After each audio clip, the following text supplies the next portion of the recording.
আবারও আজকের যিনি মুখ্য আলোচক রয়েছেন ওনাকে বৈঠকি তোমায় আমায় মিলে উদ্যোগের পক্ষ থেকে নমস্কার, অভিবাদন এবং সীতারাম মাহাতো মেমোরিয়াল কলেজ এবং শিক্ষা বিভাগের পক্ষ থেকে অশেষ কৃতজ্ঞতা জানাই। শুরু করছি আমাদের যে চরৈবতী মন্ত্রকে সঙ্গী করে আমরা যে বৈঠকি গত 2021 সালের ফেব্রুয়ারি মাসে শুরু করেছিলাম। আজকে তার 42তম পর্বের অনুষ্ঠান। আজকের মুখ্য আলোচক হিসেবে যিনি রয়েছেন সুদূর মুর্শিদাবাদ জেলার নূর মোহাম্মদ স্মৃতি মহাবিদ্যালয়ের শিক্ষা বিভাগের বিভাগীয় প্রধান এবং সেই সঙ্গে সঙ্গে তিনি ওই কলেজেরই ভারপ্রাপ্ত অধ্যক্ষ হিসেবে রয়েছেন ডক্টর অনুপ কুমার মন্ডল। ওনাকে বৈঠকি তোমায় আমায় মিলে উদ্যোগের 42তম পর্বে স্বাগত জানাই। আমরা শুরু করছি আমাদের আজকের অনুষ্ঠান, আজকের আড্ডা, আজকের বৈকালিক আড্ডা। ইতিমধ্যে আমাদের সাথে যুক্ত হয়েছেন বৈঠকি তোমায় আমায় মিলে উদ্যোগের উপদেষ্টা মহোদয় ডক্টর উদয়ন মন্ডল মহাশয়, সহকারী অধ্যাপক শিক্ষা বিভাগ বাঁকুড়া বিশ্ববিদ্যালয়। স্যারকেও স্বাগত জানাই আজকের বৈকালিক আড্ডায়। স্যার।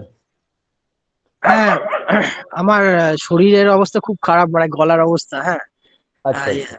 সবাইকে একটু অনুরোধ করছি একটু মানিয়ে নেওয়ার জন্য, মানে ভীষণ ঠান্ডা লেগেছে। সবাইকে আমি অপরাহ্নের ওয়েলকাম করছি সীতারাম মাহাতো মেমোরিয়াল কলেজের তরফ থেকে। যেই বৈঠকিটা অনুষ্ঠিত হয় প্রত্যেক রবিবারে, আমি আমাদের রিসোর্স পার্সন এবং as well as our esteemed speaker, listeners, as well as student, scholar, সবাইকে আমি আমার তরফ থেকে ওয়েলকাম করি। উজ্জ্বল, তুমি অনুষ্ঠানটা এগিয়ে নিয়ে চলো, আমি আছি। Thank you. Thank you sir, thank you. আমাদের রিসোর্স পার্সন স্যার কি জয়েন করেছেন? হ্যাঁ স্যার, উনি জয়েন করেছেন। ওকে, ঠিক আছে, carry on. Okay sir, okay. যাই হোক, আমরা প্রতি প্রতিদিনের যে প্রতিদিনের নয়, প্রতি বৈঠকির যে পর্বগুলো শুরু হয় একটা নির্দিষ্ট আমাদের, আমরা গতানুগতিক ধারার মধ্যে একটা নিজেদেরকে নিয়ে এসেছি আমরা। যদিও বৈঠকিটা গতানুগতিক ধারায় হাঁটতে একেবারেই পছন্দ করে না, সেই কারণেই আমরা শিক্ষা থেকে ধীরে ধীরে শিক্ষার সংকীর্ণ জায়গা থেকে ধীরে ধীরে শিক্ষার ব্যাপকতর জায়গার দিকে আমরা হাঁটছি। এবং তাকে উদ্দেশ্য করেই যাই হোক, তবুও আমরা আমাদের কিছু প্রথা কিছু কিছু রীতি রেওয়াজ তৈরি করে ফেলেছি।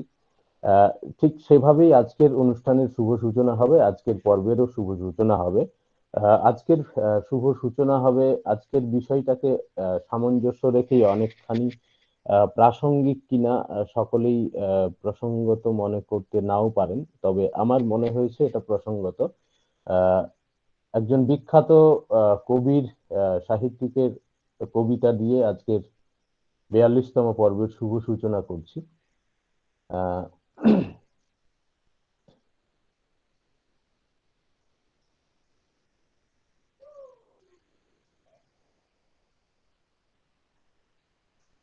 বিখ্যাত সাহিত্যিক তথা কবি নবারুণ ভট্টাচার্যের অত্যন্ত সুন্দর একটা কবিতা, একটা ফুলকির জন্যে। কবি নবারুণ ভট্টাচার্য। আমি সেই কবিতা পাঠের মধ্যে দিয়ে আজকের 42তম পর্বের অনুষ্ঠান শুরু করছি। একটা কথায় ফুলকি ওড়ে শুকনো ঘাসে পড়বে কবে, সারা শহর উথাল পাথাল, ভীষণ রাগে যুদ্ধ হবে। কাটবে চিবুক, চিড় খাবে বুক, লাগাম কেড়ে ছুটবে নাটক, শুকনো কুয়োয় ঝাঁপ দেবে সুখ, জেলখানাতে স্বপ্ন আটক। একটা ব্যথা বর্ষা হয়ে মৌচাকেতে বিঁধবে কবে, ছিঁড়বে মুখোশ আগ্নেয় রোষ, জ্বলবে আগুন পুতুল নাচে। ভাঙবে গড়া তীব্র সাহস, অনেক ছবি টুকরো কাঁচে, একটা কুঁড়ি বারুদ গন্ধে মাতাল করে ফুটবে কবে, সারা শহর উথাল পাথাল, ভীষণ রাগে যুদ্ধ হবে। নমস্কার। আহ, আমি আহ্বান জানাবো আজকের বৈঠকের অন্যতম কেন্দ্রবিন্দু, মুখ্য আলোচক ডক্টর অনুপ কুমার মন্ডল মহোদয়কে। এবং সেই সঙ্গে সঙ্গে ওনার যে পরিচিতি পর্ব, আমি সেই পরিচিতি পর্বের জায়গাটাও সম্পন্ন করতে চাই স্যারের অনুমতি নিয়ে। এবং সেই সঙ্গে সঙ্গে বৈঠকের সকল বন্ধুদের প্রতি আমার বিনম্র অনুরোধ, আপনারা এই অনুষ্ঠান চলাকালীন কোনো রকমের ডিস্টারবেন্স তৈরি না করারই চেষ্টা করবেন। কারণ ইতিপূর্বে বৈঠকই এই ধরনের কোনো ডিস্টারবেন্সের সাক্ষী নয়। আপনাদের পূর্ণ সহযোগিতা ছিল বলেই আমরা আজকের এই 42তম পর্বে উপনীত হতে পেরেছি। তাই অযাচিতভাবে কোনো রকম অহেতুক কারণ ছাড়াই আপনারা আপনাদের ভিডিও বা অডিও এগুলো অন করবেন না। যখন আমাদের ইন্টারাকশন হবে তখন প্রয়োজন অনুযায়ী আমরা আমাদের ভিডিও বা অডিও অন করব। এই কথাটি সকলে একটু সচেতনভাবে লক্ষ্য রাখবেন, যাতে কোনো কারণবশত এই ভিডিও বা অডিও অন না হয়ে যায়। আহ, একমাত্র রিসোর্স পার্সন যিনি আছেন, ওনারই ভিডিও অডিও অন থাকবে। আমাদের যদি ইন্টারাকশন করার প্রয়োজন হয়, কোনো জিজ্ঞাসা থাকে, কোনো কিছু জানার থাকে, তখন আমরা নিজেদের অডিও অন করে সেই বিষয়গুলো উত্থাপন করব। যাই হোক, আজকে যিনি রয়েছেন তিনি, আমি অনেকবারই বললাম যে মুখ্য আলোচক, যিনি মুর্শিদাবাদ জেলার নূর মোহাম্মদ স্মৃতি মহাবিদ্যালয়ের ভারপ্রাপ্ত অধ্যক্ষ হিসেবে কর্মরত রয়েছেন, এবং সেই সঙ্গে সঙ্গে তিনি শিক্ষা বিভাগের বিভাগীয় প্রধান। ইতিপূর্বে তিনি বিভিন্ন প্রায় 7 বছরের বেশি সময় ধরে তিনি এই অধ্যাপনা কর্মের সাথে নিযুক্ত রয়েছেন। কিন্তু এই কলেজ স্তরে অধ্যাপনার পূর্বে তিনি বেশ কিছু বছর, অর্থাৎ 5 বছরেরও বেশি সময় ধরে তিনি বিদ্যালয় শিক্ষকতার কাজে নিজেকে মেলে ধরেছিলেন, এবং তারপর থেকে তিনি এই অধ্যাপনার কাজে নিয়োজিত হন। এই শুধুমাত্র অধ্যাপনা সেটা বললে ভুলই হবে, কারণ অধ্যাপনার পাশাপাশি তিনি বিভিন্ন ধরনের গবেষণাধর্মী কাজকর্মের সাথে ওতপ্রোতভাবে জড়িয়ে আছেন। যে গবেষণাধর্মী কাজগুলোর দ্বারা আগামী প্রজন্মের গবেষকরা, বর্তমান প্রজন্মের গবেষকরা, সেটা জাতীয় আন্তর্জাতিক স্তর যাই হোক না কেন, সকলেই পাঠককুল, সকলেই আমরা সমৃদ্ধ হয়ে চলেছি এবং আগামী দিনেও হবে। এর পাশাপাশি তিনি বিভিন্ন প্রশাসনিক, অবশ্যই তিনি প্রশাসনিক কাজকর্মের সাথেই যুক্ত রয়েছেন, কারণ ভারপ্রাপ্ত অধ্যক্ষ সেটা একটা প্রশাসনিক পদ, এবং ওনাকেই এখন হেড অফ দ্য ইনস্টিটিউশন বলা হচ্ছে। তো সেই কারণে শুধুমাত্র যে অধ্যাপনাই তিনি করছেন এমনটা নয়, অধ্যাপনার পাশাপাশি বিভিন্ন প্রশাসনিক কাজকর্মও তিনি সমান দক্ষতার সাথে সামলাচ্ছেন। আমরা জেনে নিলাম ওনার সম্পর্কে সংক্ষিপ্তভাবে ওনার পরিচিতি। যাই হোক, আমরা আমাদের মূল পর্বে চলে যাব। আমাদের মূল পর্বের আজকের যে আড্ডার বিষয়, প্রতিভা ব্যবস্থাপনা এবং প্রেরণা, অর্থাৎ ট্যালেন্ট ম্যানেজমেন্ট এবং মোটিভেশন, এই বিষয় নিয়ে আলোচনা করবেন আজকের মুখ্য আলোচক ডক্টর অনুপ কুমার মণ্ডল মহোদয়কে আমি আবারও আহ্বান জানাই বৈঠকি তোমায় আমায় মিলে উদ্যোগে। স্যার। হ্যাঁ, শোনা যাচ্ছে আমার কথা? হ্যাঁ স্যার, একদম পরিষ্কার। আচ্ছা আচ্ছা।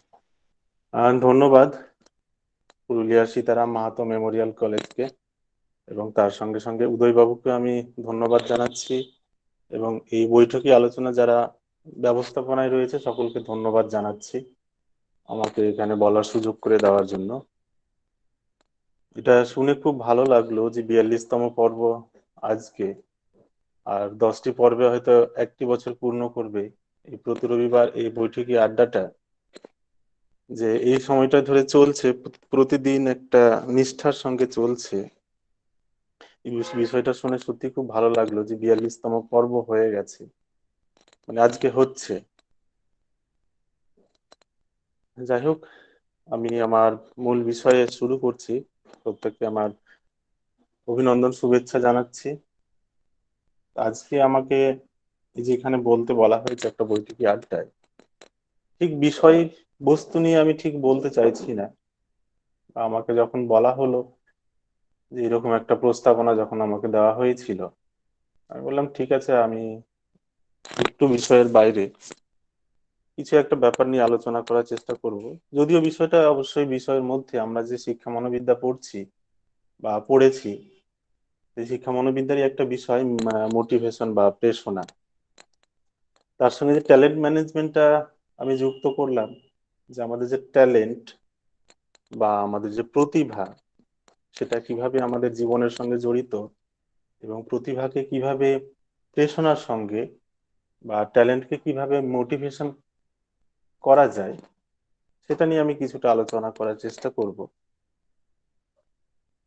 তো ট্যালেন্ট ম্যানেজমেন্ট নিয়ে কিছুটা বলবো, তারপরে আমি মোটিভেশন নিয়ে বলবো, এবং তার সঙ্গে মোটিভেশন এবং ট্যালেন্টের সঙ্গে কি সম্পর্ক রয়েছে শেষে সেটা কিছুটা আলোচনা করার চেষ্টা করব। তো সংক্ষিপ্ত সময়ে আমি খুব ব্যস্ততার মধ্যেই সংক্ষিপ্ত সময়ে সেটা প্রস্তুত করেছি। কারো কিছু প্রশ্ন থাকলে বা জানার থাকলে আমার আলোচনার শেষে প্রশ্নগুলো অবশ্যই করবেন, বা আমি চেষ্টা করব আমার মতো করে উত্তর দেওয়ার বা বোঝানোর। আজকে যে বিষয়টা ট্যালেন্ট ম্যানেজমেন্ট, যে প্রতিভা ব্যবস্থাপনা, অর্থাৎ আমাদের প্রত্যেকের মধ্যেই কিছু না কিছু প্রতিভা রয়েছে,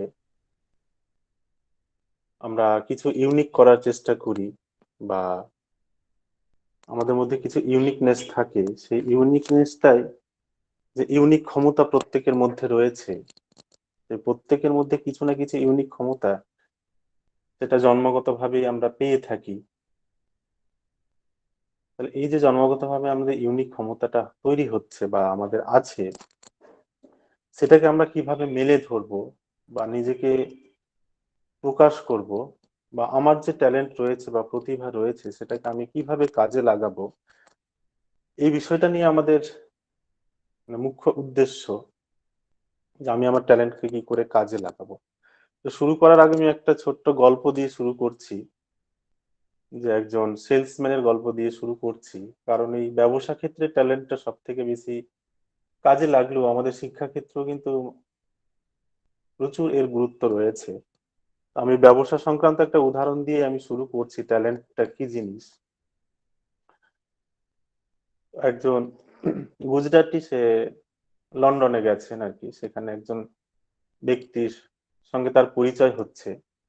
তিনি কাজের খোঁজে বেরিয়েছেন, তিনি একটা কাজ চাইছেন, যে একটা দোকানে গিয়ে তিনি কাজ চাইছেন। তাহলে যিনি ওনার আছেন বা মালিক আছেন দোকানের, উনি বলছেন যে আমরা এমবিএ ছাড়া এই কাজটা আমরা কাউকে নেব না।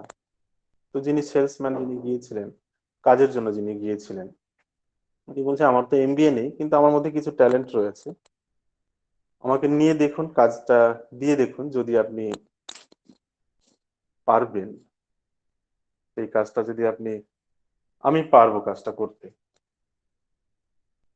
তাহলে ঠিক আছে। যদি আমি না পারি তাহলে আমাকে বেতন দেবেন না, আমাকে দোকান থেকে বার করে দেবেন। ওই ওনারের 7টি দোকান ছিল। তাহলে 7টি দোকানের মধ্যে যিনি, যেই ছেলেটি বা যেই সেলসম্যানটি যেই দোকানে গিয়েছে, সেখানে সেই দোকানটার সেলস একসঙ্গে প্রচুর বেড়ে গেছে। তাহলে সেই ওনারের ডাউট হয়েছে যে সেই দোকানটা এত সেলস আসছে কি করে। তো তিনি বাইরে থেকে লক্ষ্য করছিলেন যে কি করে তিনি ব্যবসা করছেন। তো একজন বয়স্ক মতো ব্যক্তি এসেছেন। বয়স্ক মতো ব্যক্তি আসার পরে উনি দেখছেন, ওনার দেখছেন বাইরে থেকে, যে মাছ ধরার একটা রড, বা যেটাকে ছিপ বলে থাকি আমরা, মাছ ধরার ছিপ কিনছেন। তো মাছ ধরার ছিপের দাম হচ্ছে প্রায় $100 মতো, ধরলাম আমি, $100 মতো তাকে দিয়েছে। এবার এই ক্রেতা চলে যাচ্ছেন, যাওয়ার সময় পেছন থেকে আবার সে সেলসম্যানটি ডাকছেন, স্যার একটু এদিকে আসুন, আপনি যে ফিশিং রডটা কিনলেন বা মাছ ধরার ছিপটা কিনলেন, এটা মাছ ধরার জন্য একটু আপনার আটা লাগবে, তাহলে একটু আটা কিনে নিয়ে নিন। তাহলে আবার আটা কিনলো। আবার বেরিয়ে যাচ্ছেন, আবার ক্রেতাকে ডেকেছেন, তাহলে আপনি এতক্ষণ ধরে মাছ ধরবেন, আপনার জুতা নষ্ট হয়ে যেতে পারে, বা নদীর দোকানে যাবেন, নদীর কাছে যাবেন, এটা জুতা কিনে নিন। তাহলে একটা জুতো তাকে বিক্রি করলো। যেতে যেতে আপনি আবার চলে যাচ্ছে, আবার পেছন থেকে ডেকেছেন, বলছে এবার কি হলো।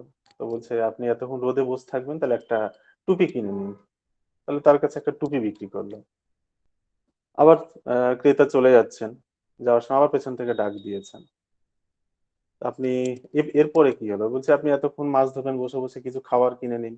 সেখানে কিছু তাকে খাবার দেওয়া হলো, খাবার কিনে নিল। এবার আবার চলে যাচ্ছেন, যে এবার কি হলো, তো বলছে এই এই সমস্ত জিনিস আপনি নিয়ে যাবেন কি করে, একটা সুটকেস কিনে নিন। তাকে একটা সুটকেসও বিক্রি করলো। তাহলে একটা জিনিস কিনতে এসেই সমস্ত কিছু তার কাছে বিক্রি করে দিয়েছে। এবার সেই যে ওনার আছে, উনি ওনাকে জিজ্ঞেস করছেন যে উনি কি কিনতে এসেছিলেন যে আপনি এত কিছু বিক্রি করে ফেললেন ওনার কাছে। তো বলছে উনি মাথা ব্যথার জন্য একটা, যে বাম যেটাকে বলা হয়, বাম কিনতে এসেছেন। তাহলে উনি একটা বাম কিনতে এসে উনাকে ফিশিং রড, আটা, শু, ক্যাপ, ফুড, সুটকেস সমস্ত কিছু বিক্রি করে দিয়েছে। তাহলে এই হচ্ছে যে ট্যালেন্ট, অর্থাৎ আমার যে প্রতিভাটা রয়েছে বা ব্যক্তির যে প্রতিভা রয়েছে সেটা সঠিক সময়ে সঠিকভাবে কাজে লাগানো এবং সেই প্রতিভার মাধ্যমে নিজেকে মেলে ধরা।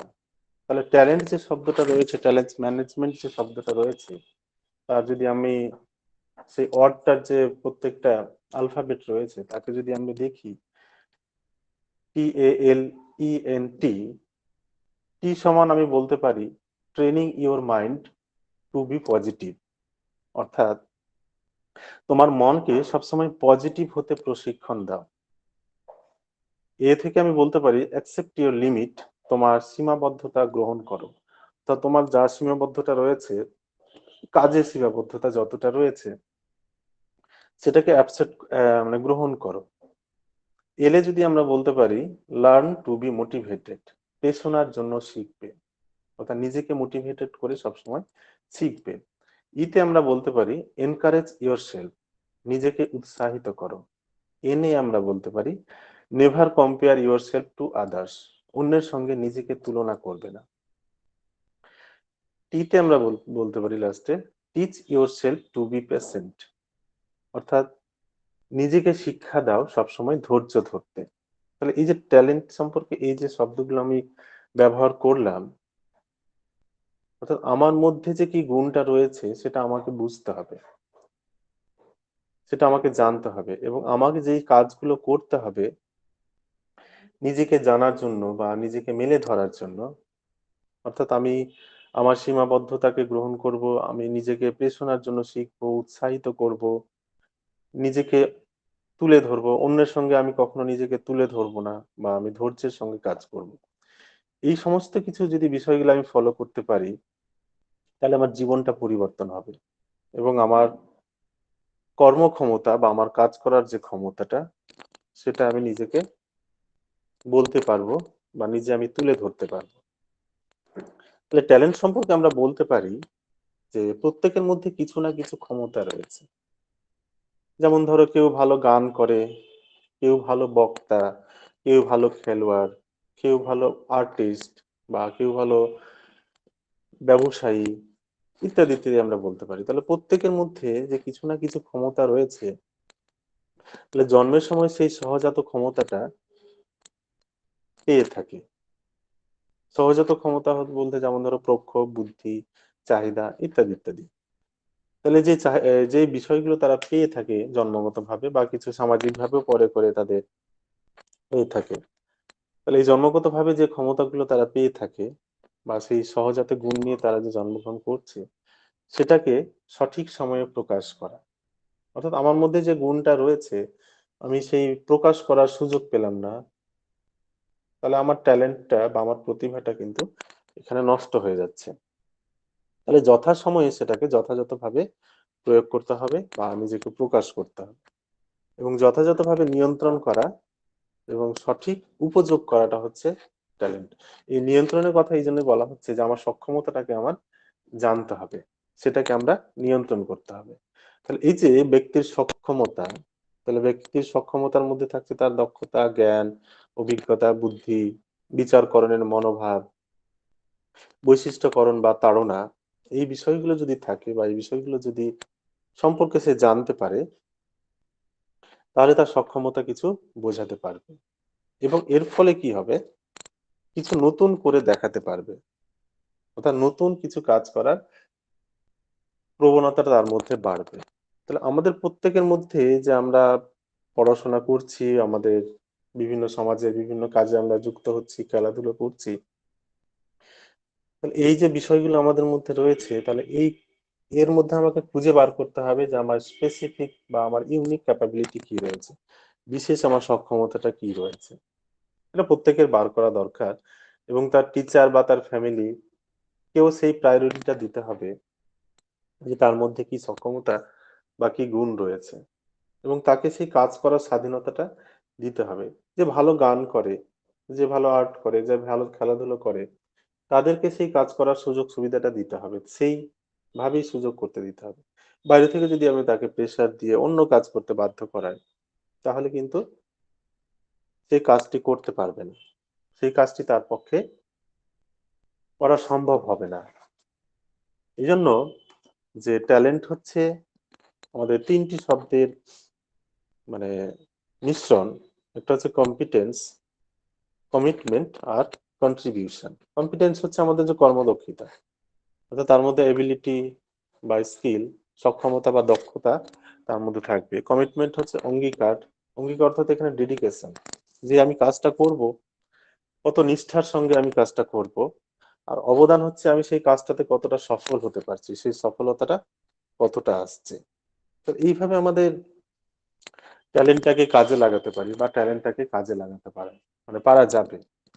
অর্থাৎ প্রত্যেকের মধ্যে যে ন্যাচারাল অ্যাপটিচিউড বা অ্যাটিচিউড গুলো রয়েছে বা স্কিল রয়েছে, সেটাকে প্রকাশ করা। অর্থাৎ কেউ যে ভালো, এই যে আমি আগে বললাম, কেউ ভালো গান করে, কেউ ভালো আর্ট করে, কেউ ভালো খেলাধুলো করে, কেউ পড়াশোনা ভালো করে প্রতিষ্ঠিত হচ্ছে। তাহলে এগুলো হচ্ছে তার ন্যাচারাল অ্যাপটিচিউড বা স্কিল, যেটাকে সে তার কর্মদক্ষতার মাধ্যমে প্রকাশ করবে।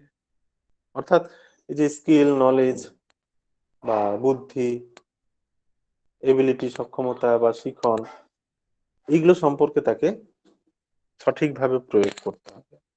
এই হচ্ছে ট্যালেন্ট।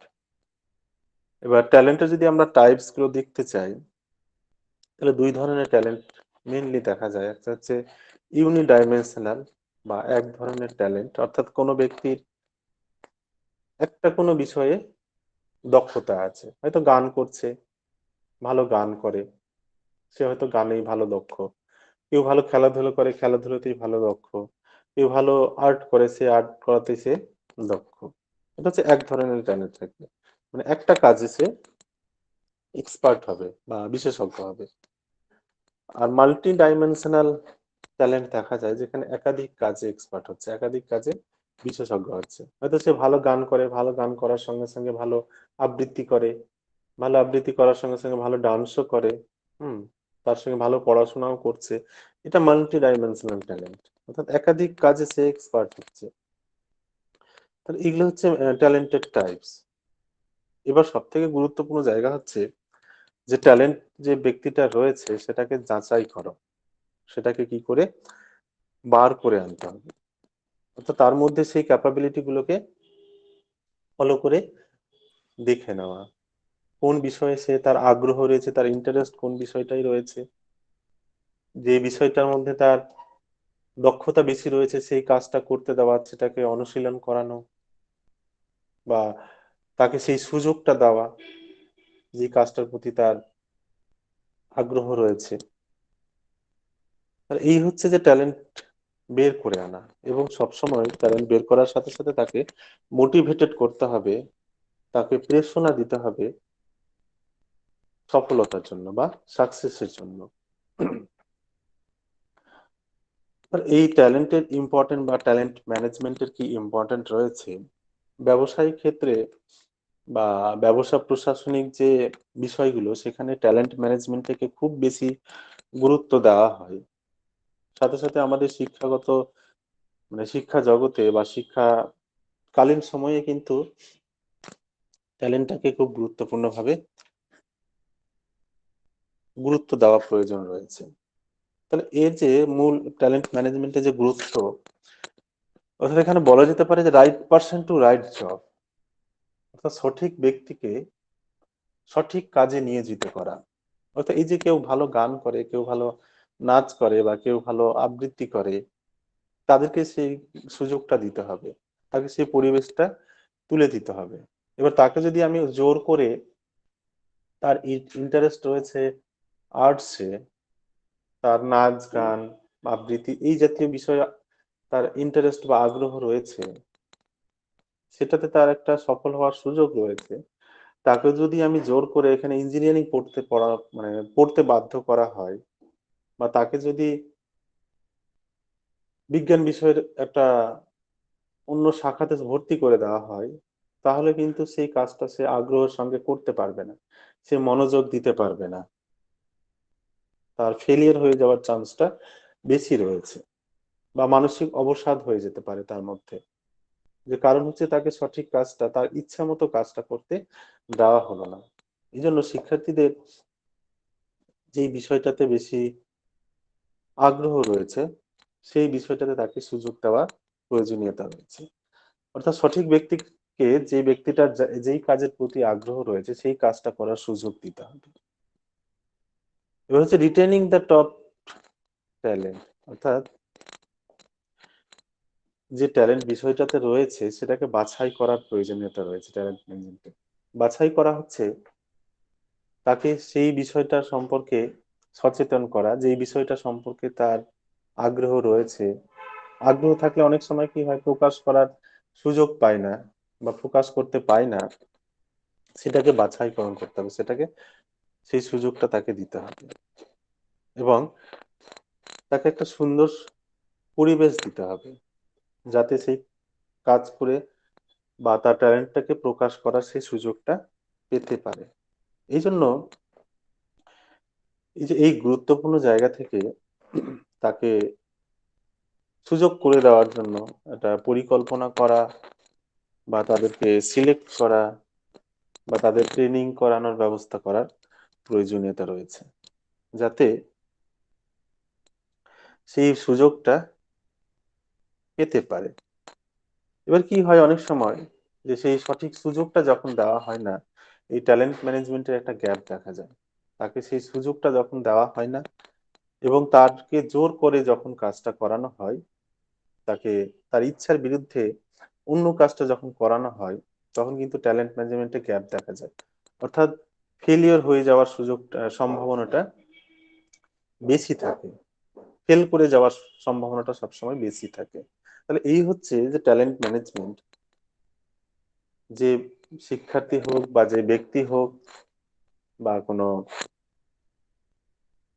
যেই হোক না কেন, তার মধ্যে যে প্রতিভাটা রয়েছে সেই প্রতিভার সঠিক বিকাশ করাতে হবে, সেই প্রতিভার সঠিকভাবে সুযোগ দিয়ে বিকাশ সাধন করতে হবে, যেটা তার জীবনের সঙ্গে। তাহলে সেই সুযোগ সুবিধাগুলো যখন পাবে, তখন তার সুন্দর একটা জীবনের পরিবেশ গড়ে উঠবে বা জীবনমুখী হয়ে উঠবে। তাহলে এই হচ্ছে ধরো ট্যালেন্ট। এবার ট্যালেন্টের সঙ্গে মোটিভেশন কিভাবে যুক্ত হচ্ছে সেটা আমি পরে আলোচনা করছি। এবার আমার যে আলোচনার অন্যতম মূল বিষয়বস্তু সেটা হচ্ছে মোটিভেশন বা প্রেরণা। আমরা মনোবিদ্যায় মোটামুটি আমাদের সকলের পরিচয় আছে, বা আমরা সকলেই পরিচিত মোটিভেশন বা প্রেরণার সঙ্গে। তাহলে এই যে প্রেরণা, প্রেরণা কাকে বলবো আমরা? প্রেরণা হচ্ছে আমাদের কাজ করার বা আমাদের আচরণের যে সম্পাদন করা বা আচরণটাকে প্রকাশ করা, তাহলে তার প্রবণতা। অর্থাৎ প্রেরণা হলো যে উদ্দেশ্যমুখী আচরণের সম্পাদনের প্রবণতা। অর্থাৎ আমরা যে উদ্দেশ্যমূলক আচরণগুলো করি, উদ্দেশ্যমূলক আচরণগুলো আমরা তখনই করি যখন আমার চাহিদা বা তাড়না থাকে। এই যে আমাদের চাহিদা এবং তাড়না যখন থাকবে, সেটাকে পূরণ করার জন্য আমরা যে কাজটা করব তা হচ্ছে প্রেরণা। এই প্রেরণার সঙ্গে আমাদের শিখন বা লার্নিং কিন্তু যুক্ত রয়েছে। অর্থাৎ লার্নিং আমাদের জীবনে উদ্দেশ্যমুখী আচরণ করতে সহায়তা করে। লার্নিং করছে কি, আমাদের জীবনে উদ্দেশ্যমুখী আচরণ করতে সহায়তা করছে, এবং প্রেরণা কি করছে, সেই উদ্দেশ্যমুখী আচরণটাকে সম্পাদন করতে সহায়তা করছে বা সম্পাদনের প্রবণতা তৈরি করছে। তাহলে এই হচ্ছে মোটিভেশন। অর্থাৎ মোটিভেশনটা হচ্ছে এক ধরনের মানসিক প্রক্রিয়া যার মধ্যে ব্যক্তি তার প্রেষণার সঙ্গে যুক্ত বস্তুকে আয়ত্তে আনতে সক্ষম হয়।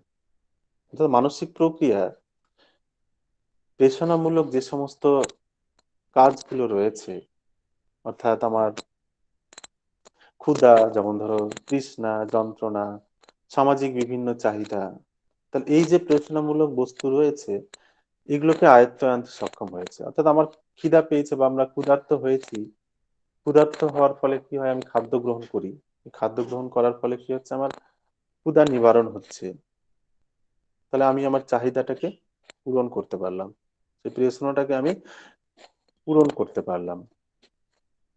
তাহলে এই যে ব্যক্তির বিভিন্ন ধরনের চাহিদার পরিতৃপ্তির জন্য যে পরিবর্তনশীল প্রক্রিয়া থাকছে বা তার আচরণ ধারা রয়েছে, পরিবর্তনশীল প্রক্রিয়ার যে আচরণ ধারা সেটাকে সবসময় নিয়ন্ত্রণ করে প্রেষণা।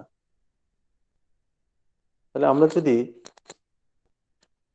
যে প্রেষণার সংজ্ঞা হিসাবে আমরা দেখি, যে মাসলো যেমন বলেছেন যে প্রেষণা হলো একটি সদা বিদ্যমান, অবিরাম, অস্থির বা জটিল বিষয় যা জৈবিক অবস্থার একটি সার্বজনীন বৈশিষ্ট্য। অর্থাৎ এই প্রেষণা প্রত্যেকের মধ্যেই থাকে, সেটা সবসময় থাকবে এবং সেটা অস্থির হতে পারে বা জটিল হতে পারে। তাহলে এই যে জৈবিক বিষয়গুলো, জৈবিক ব্যবস্থাপনাগুলো, সেটা সার্বজনীন বা সব সময় থাকবে। তাহলে প্রেষণা ছাড়া কিন্তু মানুষ কাজ করতে পারবে না। কারণ এই যে প্রেষণার মূল উদ্দেশ্যটাই হচ্ছে উদ্দেশ্যমুখী আচরণটাকে সম্পাদন করা। আর এই উদ্দেশ্যমুখী আচরণের মূল পিছনে হচ্ছে আমাদের শিখন। তাহলে শিখন আমাদের এই বিষয়গুলোকে যখন তাড়িত করছে, তখন আমরা কিন্তু মানে আমাদের মধ্যে প্রেষণা আছে, আমরা উদ্দেশ্যমুখী আচরণ করতে চেষ্টা করি বা আমরা সেই কাজগুলো করি। তাহলে এই হচ্ছে আমাদের মূল প্রেষণা। তাহলে এই যে প্রেষণা হচ্ছে সবসময় সক্রিয় থাকবে আর নির্দিষ্ট লক্ষ্যে পৌঁছানোর জন্য বা নির্দিষ্ট লক্ষ্যে কাজ করার জন্য আমাদের সহায়তা করবে, একটা ভেতর থেকে একটা শক্তি যোগাবে, অন্তরের একটা শক্তি তৈরি করবে, যে শক্তিটা দিয়ে আমরা কাজটা করতে আগ্রহ পাবো বা সেই কাজটা করার সবসময় চেষ্টা করব। তাহলে এই অন্তরের শক্তিটা যখন তৈরি করতে পারবে, তাহলে বুঝে নিতে হবে যে আমার প্রেষণা শক্তিটা সবসময় কাজ করছে বা সেই কাজের প্রতি আমরা আকর্ষিত হচ্ছি। তাহলে এই হচ্ছে প্রেষণা। তাহলে প্রেষণার আমরা কিছু বৈশিষ্ট্য দেখতে পাই। যে বৈশিষ্ট্যগুলো হচ্ছে যে প্রেষণা হচ্ছে চাহিদার সঙ্গে যুক্ত। তাহলে কি কি চাহিদা দেখা যায়, আমাদের কিছু জৈবিক চাহিদা আছে, কিছু সামাজিক চাহিদা রয়েছে। জৈবিক চাহিদার মধ্যে মানসিক চাহিদা বা জ্ঞানাত্মক চাহিদা, ক্ষুধা, তৃষ্ণা, যন্ত্রণা ইত্যাদি ইত্যাদি। আর সামাজিক চাহিদার মধ্যে যেমন হচ্ছে ভালোবাসা, স্নেহ ইত্যাদি ইত্যাদি। অর্থাৎ সামাজিক ভাবে যে সমস্ত চাহিদাগুলো আমাদের মধ্যে তৈরি হচ্ছে। তাহলে এই যে প্রেষণা, জৈবিক চাহিদা এবং সামাজিক চাহিদা, সবসময় চাহিদাকে প্রেষণা কিন্তু পূরণ করে। তাহলে এই চাহিদা না থাকলে আমাদের কিন্তু সেই মোটিভেশনটা বা প্রেরণাটা কিন্তু তৈরি হবে না। নেক্সট বৈশিষ্ট্য আমরা দেখতে পাবো প্রেরণার সঙ্গে তাড়নার যুক্ত রয়েছে। তাড়নাটা কি? তাড়না হচ্ছে আমাদের অভাব বোধ। অর্থাৎ যখন আমরা একটা বাচ্চা যখন খিদে পায়, তাহলে খিদের চাহিদা কি হচ্ছে, সে কিন্তু কান্না করে। তাহলে এই কান্না করে আমরা যখন বুঝে যাই যে তার খিদে পেয়েছে, তখন কিন্তু আমরা সেই তাকে খাদ্য দেওয়ার চেষ্টা করি। তাহলে এই তাড়নাটাকে শক্তি হিসাবে কিন্তু কাজ করছে। তাড়না সবসময় আমাদের শক্তি হিসাবে কাজ করছে, যেটা আমরা পূর্ণ করব। প্রেষণ ক্রিয়ার উদ্দেশ্য হচ্ছে যে চাহিদা, অন্যতম বৈশিষ্ট্য আমরা দেখতে পাবো, প্রেষণ ক্রিয়ার উদ্দেশ্যটা হচ্ছে যে চাহিদা সম্পর্কে সচেতন থাকা। চাহিদা সম্পর্কে সচেতন থাকতে হবে। তাহলে সেই উদ্দেশ্য যখন আমার একটা কাজের হচ্ছে, যে কাজটা নিয়ে আমি এগোচ্ছি, সেই কাজটা করতে গিয়ে আমাকে সচেতন থাকতে হচ্ছে। তাহলে চাহিদা সম্পর্কে আমাকে সবসময় সচেতন থাকছে। আর প্রেষণাযুক্ত ক্রিয়া হচ্ছে সহাবস্থান করবে। অর্থাৎ একের অধিক বিষয়ে আমাদের আগ্রহ থাকে। অনেক সময় কি হয় যে কেবলমাত্র একটি আগ্রহ একসঙ্গে হবে তা নয়, একসঙ্গে একাধিক আগ্রহ আমাদের মধ্যে সৃষ্টি হতে পারে। একাধিক কাজ করার আমার মনোবল আসতে পারে। তাহলে সেটা করার জন্য কি করতে হচ্ছে, যে সেই সহাবস্থানটা, একাধিক কাজ যখন আমরা একসঙ্গে করব, সেই সহাবস্থানটা আমাদের মধ্যে তৈরি হতো। নেক্সট বৈশিষ্ট্য আমরা দেখতে পাচ্ছি যে প্রেষণার মধ্যে কিন্তু একটা ধারাবাহিকতা থাকবে। ধারাবাহিকতা মানে এটা কন্টিনিউ চলতে থাকবে। প্রত্যেকটা মানুষের মধ্যে জন্ম থেকে মৃত্যু পর্যন্ত এই প্রেষণা কর্মটা চলতে থাকে। এই ধারাবাহিকভাবে কিন্তু সেটা চলবে, কখনো সেটা বন্ধ হবে না। প্রেষণা যদি বন্ধ হয়ে যায় তাহলে কিন্তু সেই কাজ করার সক্ষমতাটা কিন্তু থাকবে না, সেই কাজটা কিন্তু আর করতে পারবে না। তাহলে এইগুলো আমরা প্রেষণার মধ্যে যে বৈশিষ্ট্যগুলো দেখতে পাচ্ছি। প্রেষণার যে নেচার অফ মোটিভেশন যদি আমরা দেখি, প্রেষণার কি প্রকৃতি রয়েছে, প্রেষণা আমাদের সবসময় কি করছে, কর্মে উদ্বুদ্ধ করছে, কর্মে উদ্বুদ্ধ করছে এবং আচরণটাকে নির্দিষ্ট করে নিয়ন্ত্রণ করছে। কর্মে উদ্বুদ্ধ করার মাত্রাটা কি, যে কাজটা আমি করতে চাইছি বা যে কাজ করার আমার ইচ্ছে রয়েছে, ইচ্ছে করার যে শক্তিটা, ইচ্ছের শক্তিটাকে কিন্তু বাড়িয়ে তুলছে। অর্থাৎ আমাকে বাইরে থেকে তাড়না দিচ্ছে যে সেই কাজটা আমাকে করতে হবে, এটার প্রতি আমাকে একটা শক্তি যোগাবে এবং আমাদের আচরণটাকে নির্দিষ্ট এবং নিয়ন্ত্রণ করে। নিয়ন্ত্রণ করে মানে যে পরিমাণ কাজটা আমার করা প্রয়োজন বা যেই কাজটার প্রায়োরিটি বেশি রয়েছে সেটাকে করতে সহায়তা করছে। এবং প্রেষণা অনেকগুলো আচরণের মধ্যে সেটা বেছে নিতে সহায়তা করছে। তো বহু আচরণের মধ্যে আমাকে বাঁচতে সাহায্য করবে এবং ব্যক্তিগত যে চাহিদা রয়েছে সে ব্যক্তিগত চাহিদাগুলোকে পূরণ করছে। ব্যক্তিগত চাহিদাগুলো আমাদের যেগুলো থাকে, মানে এই যে ধরো ক্ষুধা, ভালোবাসা, স্নেহ, এই চাহিদাগুলো আমাকে পূরণ করবে। তাহলে এই চাহিদাগুলো যখন পূরণ করবে, এই চাহিদা পূরণের জন্য কি করছে আবার, প্রেষণা আমাদের সক্রিয় করে তোলে। এই সক্রিয়তা হচ্ছে প্রেষণ ক্রিয়ার গতিটাকে নির্ধারণ করবে। আমাদের মধ্যে যত বেশি সক্রিয়তা থাকবে, কাজ করার ইচ্ছা বা কাজ করার তাড়নাটা ততটাই বেশি থাকবে, সেই গতি নির্ধারণটা ততটাই বেশি থাকবে। এবং সবসময় প্রেষণা কি করছে, উদ্দেশ্যমূলক যে আচরণগুলো রয়েছে সেটাকে প্রবৃত্ত করে। উদ্দেশ্যমূলক আচরণ মানে কিছু আচরণ রয়েছে যেটা আমাদের উদ্দেশ্যমূলক কাজগুলো করতে সহায়তা করবে। অর্থাৎ যেই কাজটা আমাদের খুব বেশি ইচ্ছা রয়েছে, খুব বেশি আকর্ষণ রয়েছে, সেই কাজগুলো করতে আমাদের কিন্তু প্রবৃত্ত করছে। এবং প্রেষণা সব থেকে বেশি গুরুত্বপূর্ণ, সেটা হচ্ছে আমাদের জীবনের ভারসাম্য রাখতে সাহায্য করে। জীবনের ভারসাম্য মানে আমরা যে একাধিক কাজগুলো যখন আমাদের মধ্যে আসে বা কাজগুলো আমরা করি, তাহলে একাধিক কাজগুলোকে একসঙ্গে সংযুক্ত করছে। মানে যে আমি চাইলেই ভালো গান করব, ভালো ক্রিকেট খেলবো, ভালো ডান্স করব, এগুলো হয়তো সবকিছু আমার মধ্যে নাও থাকতে পারে, সাথে ইচ্ছা থাকতে পারে, কিন্তু সেই ইচ্ছাটাকে নিয়ন্ত্রণ করছে বা সেটাকে আমাদের ভারসাম্য, সে নিয়ন্ত্রণ করে ভারসাম্য রাখতে সহায়তা করছে। তাহলে এইগুলো হচ্ছে মোটিভেশন বা প্রেরণার বৈশিষ্ট্য। এবার এর কিছু শ্রেণী বিভাগ দেখা যায়, কি কি ধরনের মানে প্রেরণা রয়েছে আমাদের, আমরা যদি দেখি, যেটা আভ্যন্তরীণ প্রেরণা বা প্রাথমিক প্রেরণা রয়েছে। আভ্যন্তরীণ প্রেরণা কিরকম, যেটাকে কোনো ব্যক্তি নিজের লক্ষ্যে পৌঁছানোর জন্য বিশেষ লক্ষ্য, মানে তারা নিজের লক্ষ্যের মধ্যে যে লক্ষ্যটা রয়েছে সেটাকে পূরণ করার জন্য তাড়না অনুভব করে এবং নিজের চেষ্টাতে সেটা করতে চায়। তাহলে কোনো কোনো কাজ রয়েছে বা আমাদের কোনো একটা বিশেষ কাজ রয়েছে যেটাতে অন্য কারোর সাহায্য নিতে হয় না বা অন্য কাউকে সাহায্য করতে হয় না, সেই কাজটা নিজে নিজেই করতে পারে।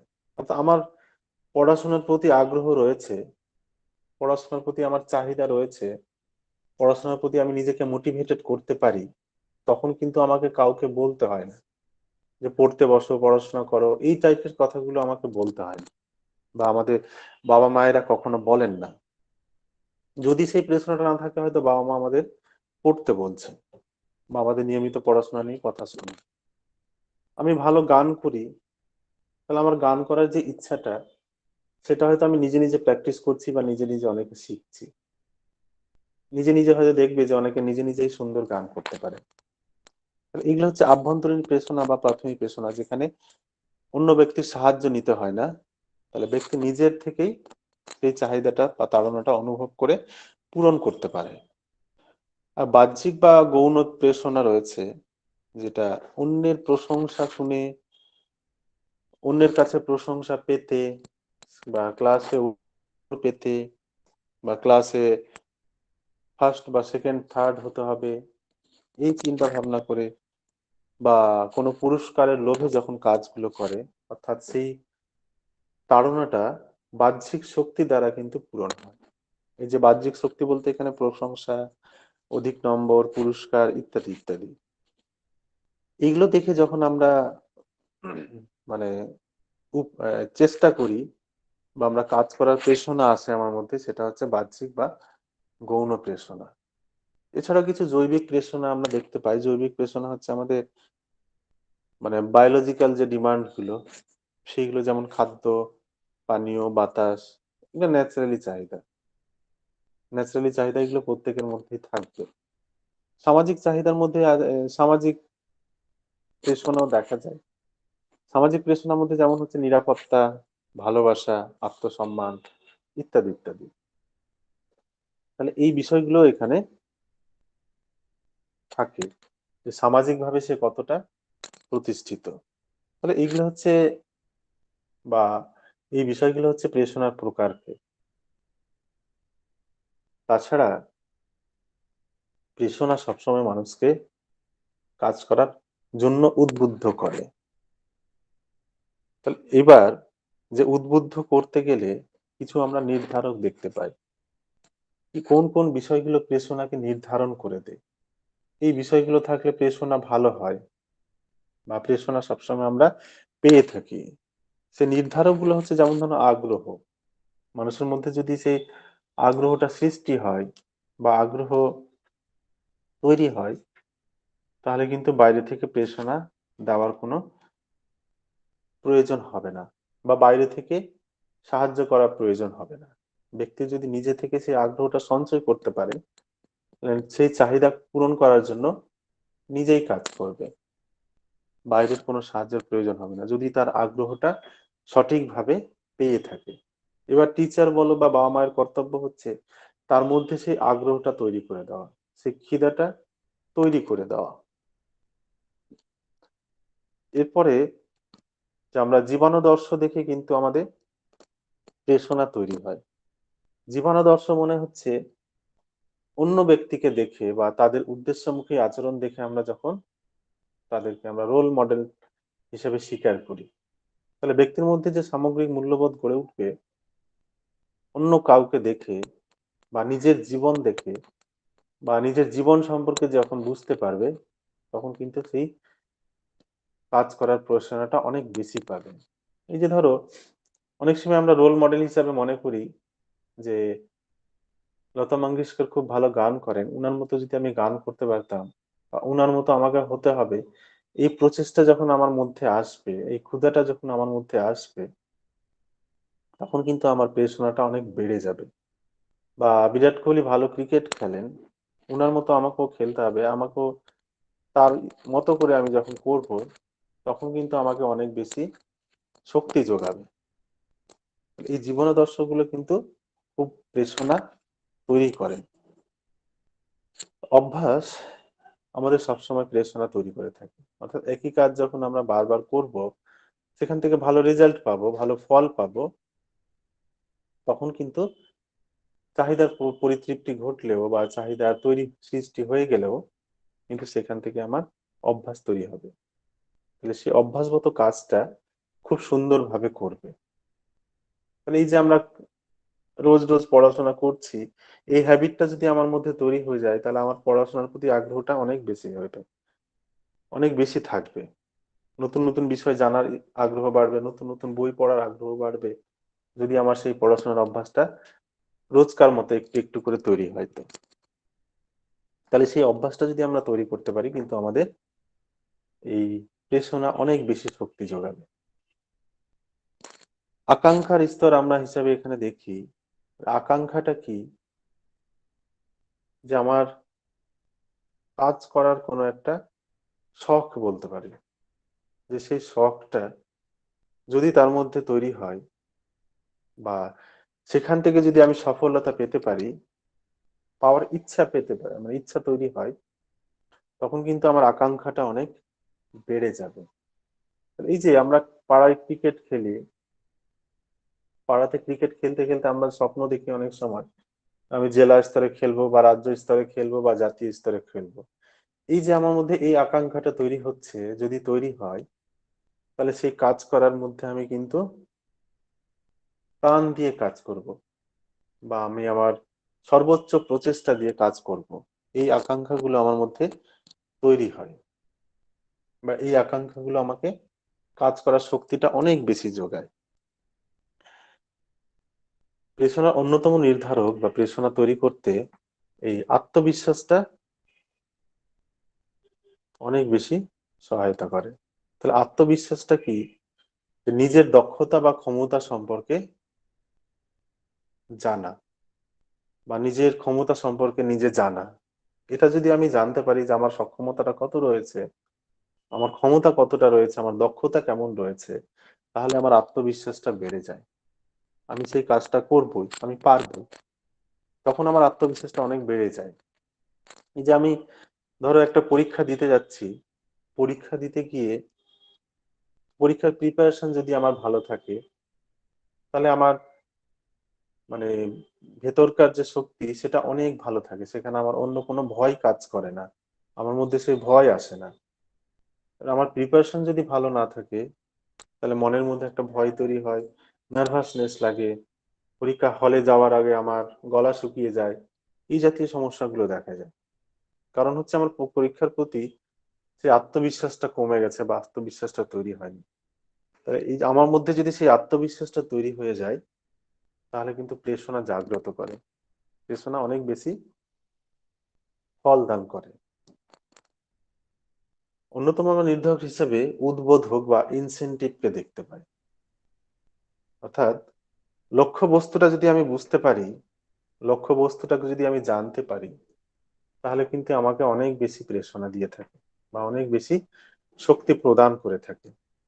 তাহলে এটা কিরকম, যে আমি বুঝতে পারছি যে আমি আমি এই কাজটা করার ফলে বা এই কাজটা করার পরে আমি এই ফলটা পেতে পারি, বা এই রেজাল্টটা আমার মধ্যে আসতে পারে, আমি জীবনে সফল হতে পারি। তাহলে সফল হওয়ার যখন টার্গেটটা আসে, বা সেই টার্গেটটাকে অ্যাচিভ করার সুযোগটা যখন আসে, তখন কিন্তু আরো বেশি প্রাণ দিয়ে আমরা কাজ করি। তাহলে প্রাণ দিয়ে কাজ করার ইচ্ছাটা যখন আসে, তখন কিন্তু আমার মধ্যে প্রেরণা তৈরি হয়। সেই প্রেরণাটা আমাকে অনেক বেশি সাহায্য করে। এই জন্য যে সাফল্য যখন আমার এই লাভ করতে পারবে ব্যক্তি বা কোনো শিক্ষার্থী, সেই সাফল্য লাভ করার জন্য কিন্তু অনেক বেশি প্রেরণা সৃষ্টি হয়। অন্যতম নির্ধারক হিসেবে আমরা পরিবেশের কথা বলতে পারি, যে আমাদের যে পরিবেশ রয়েছে, অর্থাৎ সামাজিক পরিবেশ বা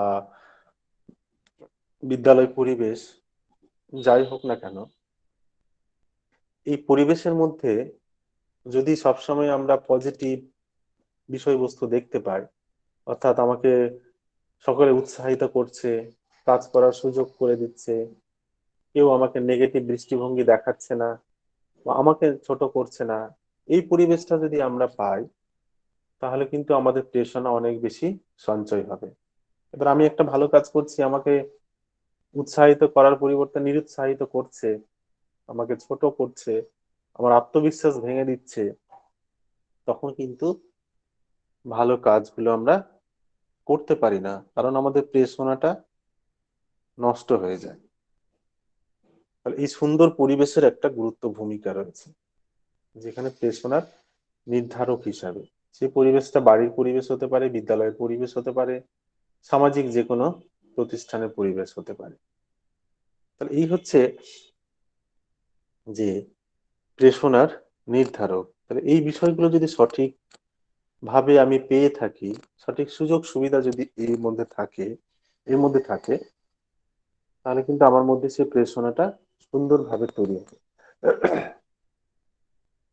এই হচ্ছে প্রেষণা নির্ধারক গুলো কিন্তু সম্পর্কে প্রত্যেককে সচেতন হতে হবে।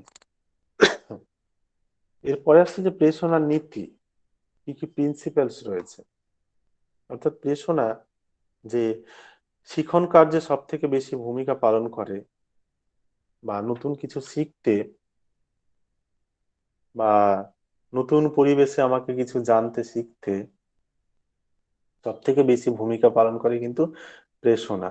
সাপোজ আমি এখানে বাস করছি, আমাকে যদি একটা অন্য জায়গায় যেতে হয়, অন্য দেশে যেতে হয়, তাহলে সেখানে গিয়ে আমার টার্গেট কি থাকে? প্রথমে সেখানকার পরিবেশটা আমাকে জানতে হবে, সেখানকার খাদ্যাভ্যাস জানতে হবে, সেখানকার ভাষা জানতে হবে। এগুলো আমার টার্গেট থাকে। যখন সেখানে আমি ফিক্সড হয়ে যাব, তখন কিন্তু এই তাদের ভাষা শেখা, তাদের খাবার খেতে শেখা, এগুলো সম্পর্কে আমি খুব বেশি সচেতন হয়ে যাব। এবং সেগুলো আমাকে খুব বেশি মানে ইন্সপায়ার করবে, খুব বেশি উৎসাহিত করবে, যাতে সেই বিষয়গুলো সম্পর্কে আমাকে বেশি জানতে শিখতে হয়। এইভাবে যে নীতিগুলো মেনে চলছে, যে শিখনের জন্য প্রস্তুতি নীতি রাখতে হবে, অর্থাৎ নতুন নতুন বিষয় শেখার আমাকে উৎসাহ দান করতে হবে, বা নিজেকে উৎসাহিত হতে হবে, যেখানে শারীরিক এবং মানসিক ভাবে প্রস্তুত থাকতে হবে। একটা নতুন বিষয় শেখা,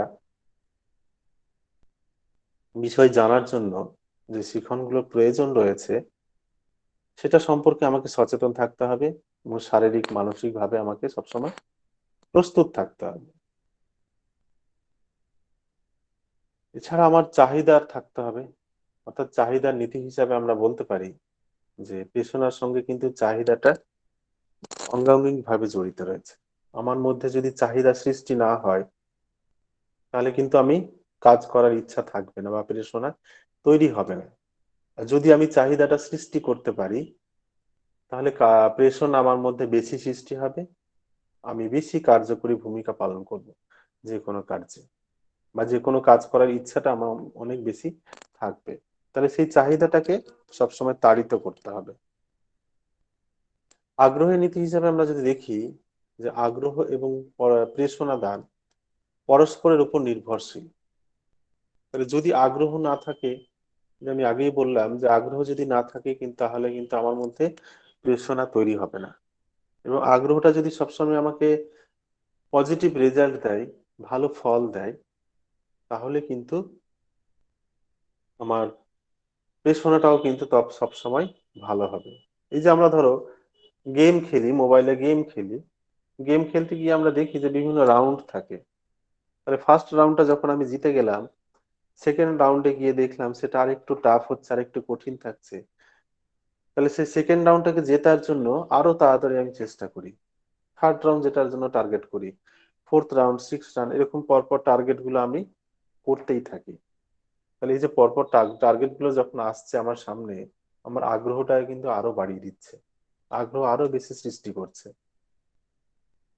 তাহলে এইভাবে আমাকে প্রেরণা দান করছে ভেতর থেকে, কাজ করার প্রেরণাটাকে বাড়িয়ে তুলছে। ঠিক আছে। অন্যতম আমরা নীতি দেখতে পাই যে উদ্দেশ্যের মধ্যে একটা পরিচ্ছন্নতা নীতি থাকবে।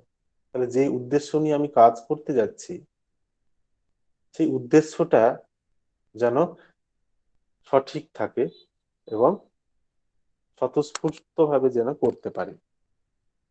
যদি করতে পারি, স্বতঃস্ফূর্ত ভাবে যদি সেটা করতে পারি, তাহলে কিন্তু উদ্দেশ্যের পরিচ্ছন্নতা নীতি থাকবে।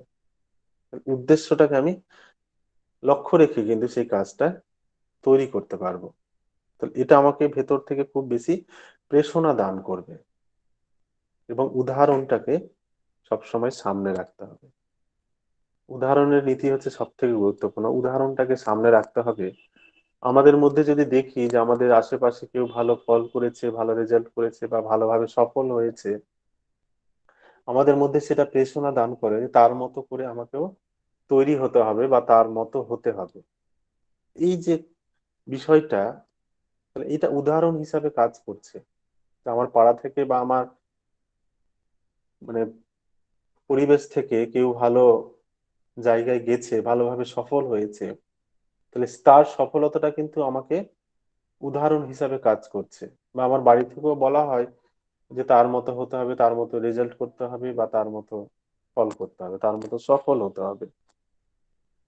তাহলে এই উদাহরণগুলো যখন মহান ব্যক্তি বা সফল ব্যক্তিদের আমরা উদাহরণ হিসাবে দিই, তখন কিন্তু আমাদের ভেতর থেকে প্রেরণা তৈরি করে, বা সেই প্রেরণা হিসাবে আমরা কাজ করতে পারি।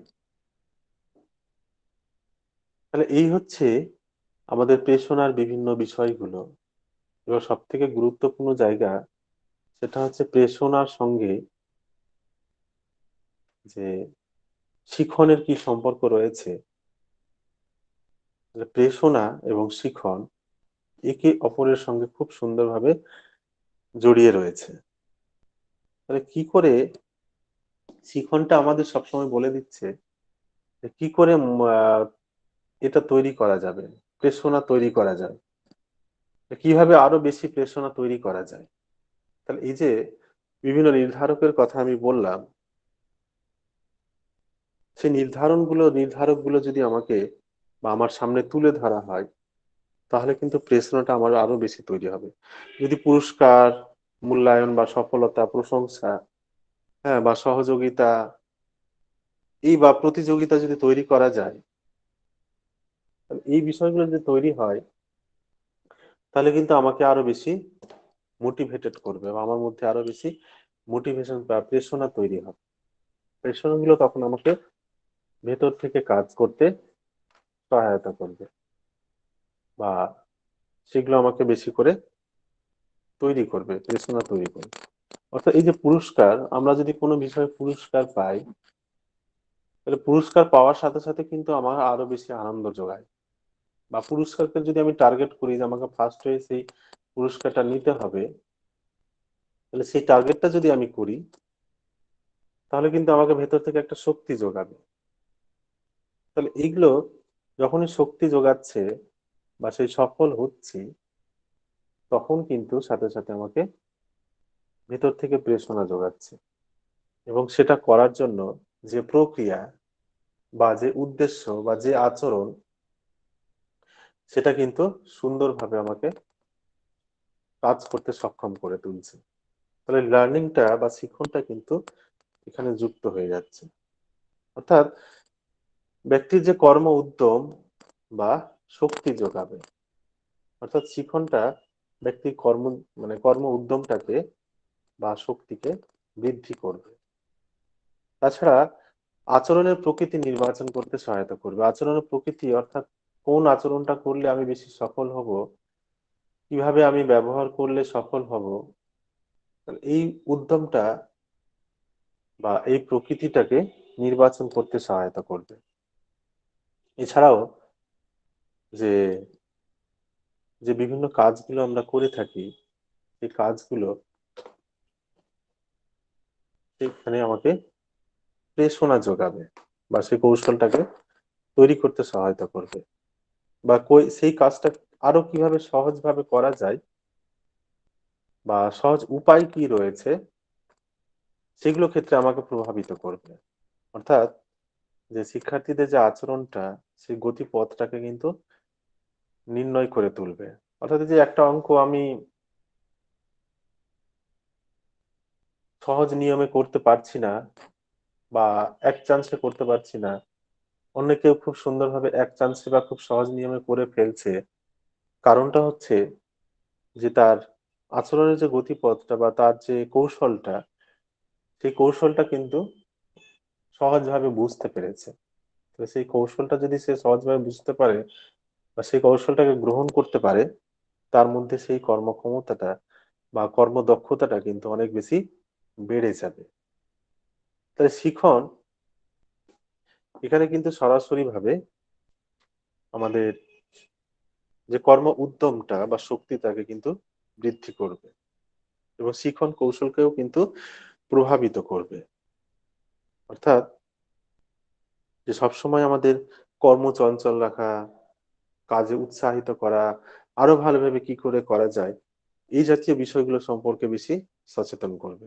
এবং সেখান থেকে যদি আমার ভালো লার্নিং থাকে, ভালো শিখন থাকে, বা ভালোভাবে যদি আমি আরো জানতে পারি, ভালোভাবে আমি আরো বুঝতে পারি, তাহলে কিন্তু আমার কাছে বিষয়গুলো আরো বেশি সহজ হয়ে যাবে।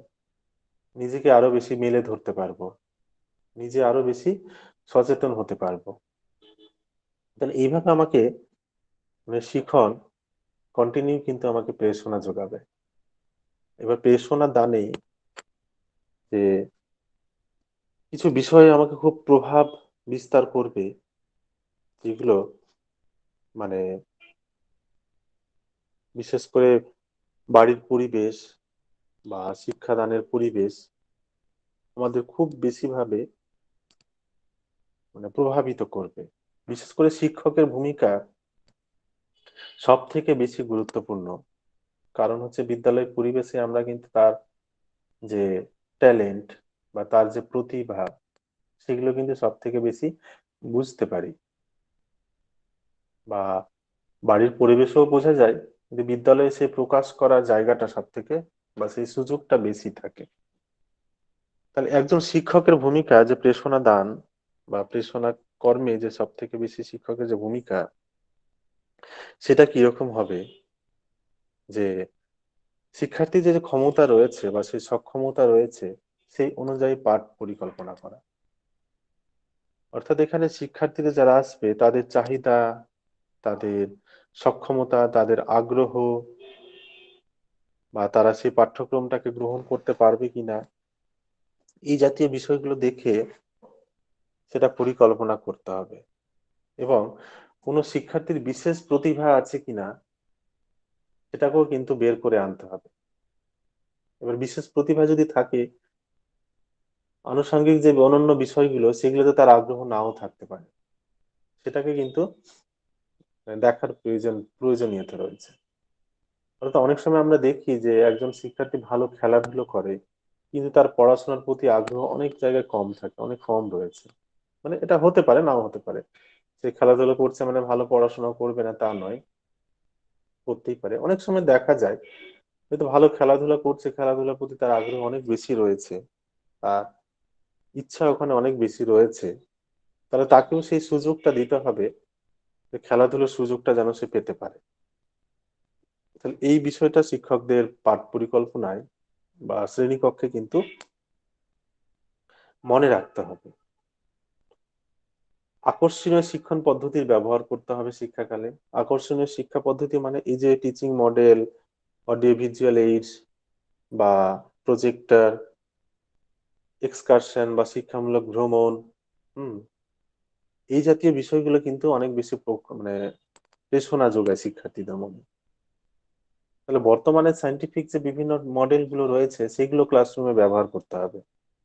নমুনার সাহায্যে তাদেরকে পঠন পাঠনের ব্যবস্থা করতে হবে। অর্থাৎ শিক্ষার্থীদের যে বিষয়গুলো বেশি উৎসাহ দেবে সেগুলো শ্রেণীকক্ষে ব্যবহার করতে হবে। এবং তাদের যে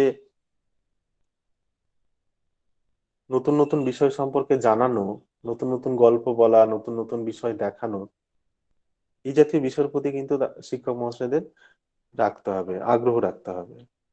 ফলে কি হবে, শিক্ষার্থীদের প্রেরণা কিন্তু বাড়বে, তাদের ইচ্ছা শক্তিটা বাড়বে। এবং শিখনের যে অগ্রগতির ফল সেটা সঠিক হচ্ছে কিনা এবং সেই সম্পর্কে সবসময় উৎসাহিত করা।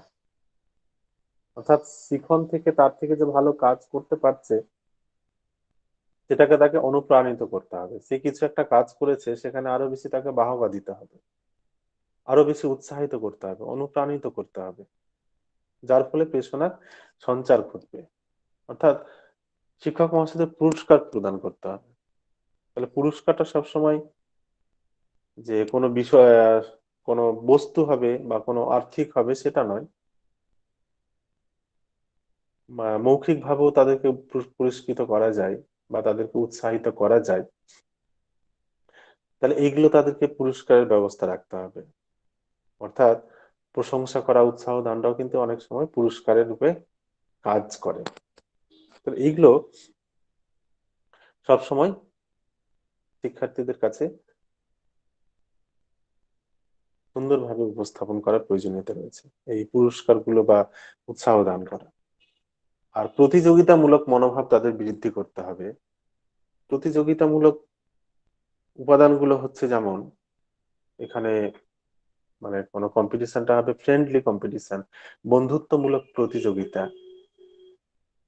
তাহলে বন্ধুত্বমূলক প্রতিযোগিতা মানে হচ্ছে যে প্রত্যেককে উৎসাহিত করা, যেখানে প্রত্যেকেই যেন ভালো সফলতা পায় বা ভালো কাজ করতে পারে, একে অপরের সঙ্গে যেন প্রত্যেকে মিলেমিশে সেই কাজগুলো করতে পারে।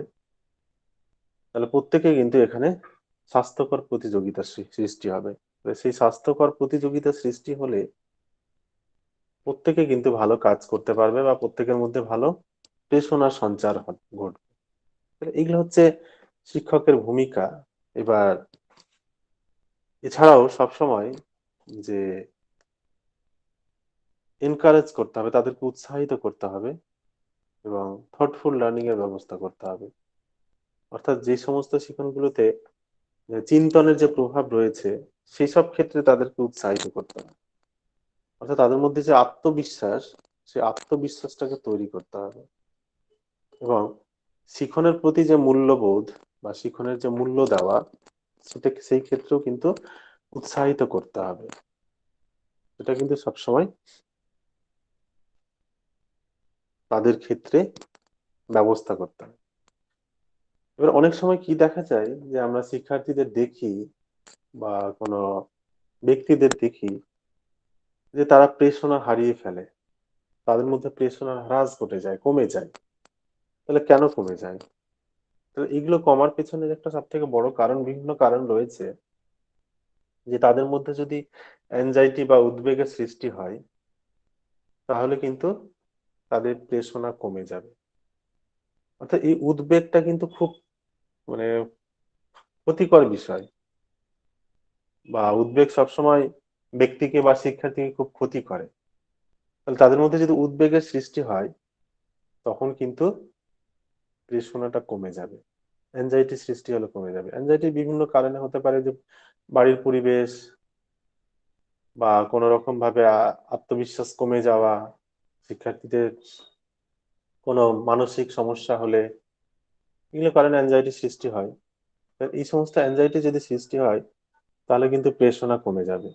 বা অনেক সময় আমাদের পরিবেশ অ্যাংজাইটি তৈরি করে দেয়, তাকে সবসময় নিরুৎসাহিত করা, ছোট করা যদি কেউ করে থাকে, তাহলে তাদের মধ্যে কিন্তু অ্যাংজাইটি সৃষ্টি হয় বা উদ্বেগের সৃষ্টি হয়। উদ্বেগগুলো সৃষ্টি হলে তাদের প্রেরণা কিন্তু স্বাভাবিকভাবে কমে যাবে। তাদের কাজের যদি কাঠিন্য দেখা যায়, অনেক সময় কিন্তু প্রেরণা হারিয়ে ফেলে। কাজের কাঠিন্য মানে তারা যেই কাজটা করতে সক্ষম, অর্থাৎ তাদের পরিণমন অনুযায়ী যদি আমরা কাজ দিই, তাহলে তারা কাজটি করতে পারবে। এবার তাদের যদি কোনো কঠিন বিষয় দিয়ে দিই, কঠিন বিষয়ে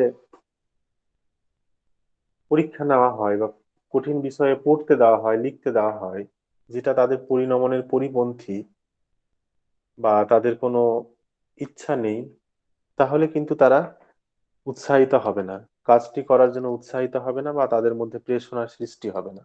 তারা কিন্তু সেখান থেকে নিরুৎসাহিত হয়ে পড়বে। এই জন্য যে কাজের কাঠিন্য দেখে কিন্তু সেই বিষয়গুলো বাছতে হয়।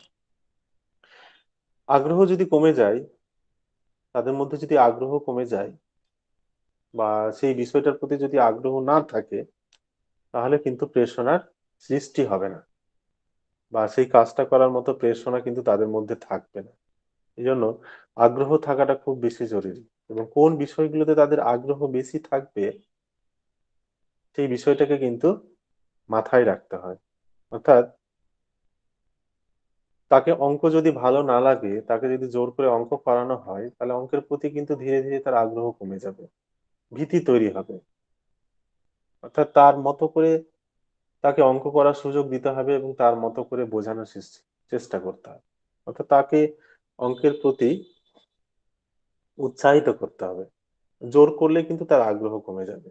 অর্থাৎ আগ্রহটাকে রাখাটা সবসময় খুব জরুরি রয়েছে। কখনোই অতি অসহায়ত্ব করতে নেই। অর্থাৎ কোনো কারণে যদি কেউ ব্যর্থ হয় বা ভালো সফলতা না পায়, অনেক সময় আমরা করি কি, তাকে ছোট করি, তাকে নিচু করি, বা তাকে উৎসাহ দেই না, বরঞ্চ অনুৎসাহিত করি, তার ফলে কি হবে, তার মধ্যে অসহায়ত্ব সৃষ্টি হবে। সে তখন ভাবতে শুরু করবে যে আমার দ্বারা এই কাজগুলো হবে না বা আমি এই কাজগুলো করতে পারবো না। তখন কিন্তু এই শিক্ষার্থীদের বা ব্যক্তির মধ্যে কিন্তু কনফিডেন্সটা হারিয়ে ফেলবে, আত্মবিশ্বাসটা হারিয়ে ফেলবে।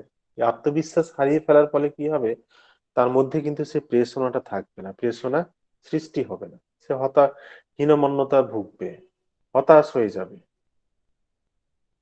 এগুলো প্রেরণা সৃষ্টিতে কিন্তু বাধা করবে, অর্থাৎ কখনোই তাকে নিচু করা যাবে না।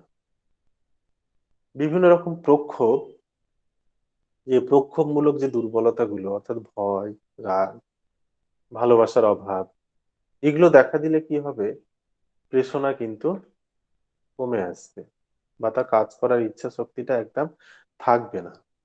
ফলে কি হবে, যে প্রক্ষোভমূলক যে আচরণগুলো রয়েছে সেগুলোকে সবসময় নিয়ন্ত্রণ করে রাখতে হবে।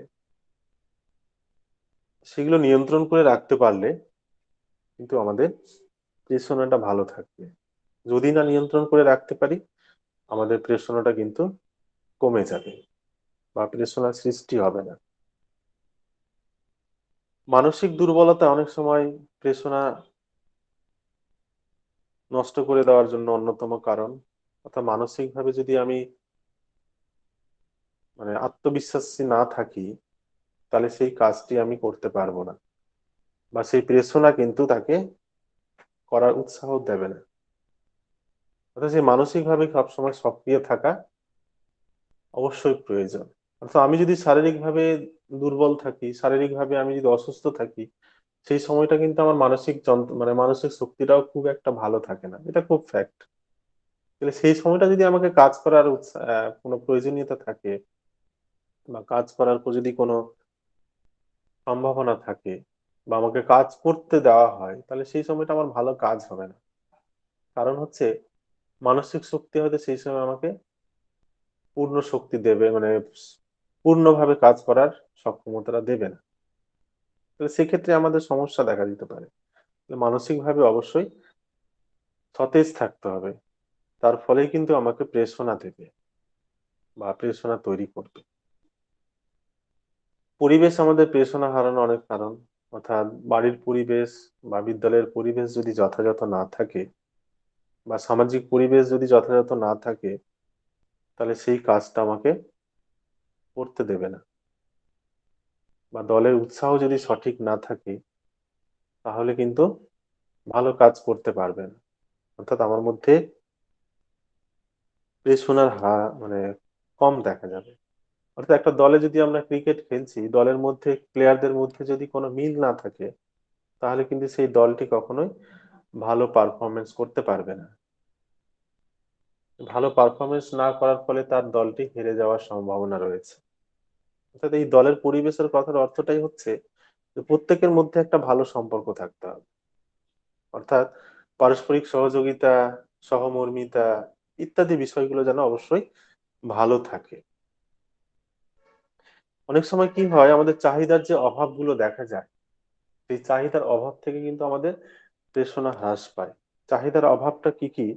যেমন ধরো, নিরাপত্তার চাহিদা যদি আমাকে অভাববোধ দেখা দেয়, তাহলে কিন্তু প্রেরণা ভালো হবে না। নিরাপত্তার চাহিদা আমরা ধরো সামাজিক নিরাপত্তা, সুরক্ষা, ভয়, হ্যাঁ, বা কোনো পারিবারিক সমস্যা ইত্যাদি যদি আমার মধ্যে দেখা যায়, বা বন্ধুত্বের মধ্যে বিভিন্ন সমস্যা, এই জাতীয় নিরাপত্তার যদি অভাব দেখা যায়, তাহলে কিন্তু সেই প্রেরণা কিন্তু ভালো হবে না বা একাত্মতার চাহিদা আমার মধ্যে থাকবে না। ভালোবাসার চাহিদা যদি আমার মধ্যে কম দেখা যায়, ভালোবাসা কম দেখা যায়, আমার মধ্যে সেই প্রেরণাটাও তৈরি হবে না। আত্মসম্মান যদি আমার মধ্যে সঠিক না থাকে, সঠিকভাবে আমি যদি সেই সম্মানটা না পাই, তাহলে কিন্তু আমার মধ্যে সেই প্রেরণার চাহিদাটা থাকবে না। বা আত্মপ্রতিষ্ঠানের চাহিদা যদি আমার মধ্যে না থাকে, তাহলে কিন্তু আমার মধ্যে সঠিক প্রেরণা থাকবে না। তাহলে এইগুলো কারণে আমাদের প্রেরণাটা অনেক সময় হ্রাস পায়। তাহলে সবসময় যদি আমরা এনকারেজ করি বা তাদের মোটিভেটেড করি বা তাদের শিখনে সহায়তা করি বা তাদের আগ্রহ অনুযায়ী, তাদের অভ্যাস অনুযায়ী যদি আমরা শিক্ষার্থীদের সহায়তা করে থাকি, তাহলে কিন্তু তাদের প্রেরণাটা ভালো থাকবে বা নতুন কিছু কাজ করার উৎসাহটা অনেক বেশি হবে। তাহলে এই হচ্ছে যে প্রেরণার বিভিন্ন বিষয়বস্তু। এবার ট্যালেন্ট ম্যানেজমেন্টের সঙ্গে প্রেরণার যে সম্পর্ক, যে বিষয়টা, অর্থাৎ ব্যক্তির মধ্যে যে বিশেষ ইউনিক বা স্পেসিফিক যে ট্যালেন্ট গুলো থাকবে বা সেই সক্ষমতা গুলো থাকবে বা ধরো আছে, তাহলে সেই ব্যক্তিদের আমরা বিভিন্ন কাজের মধ্যে বা বিভিন্ন বিষয়ের মধ্যে বিভিন্ন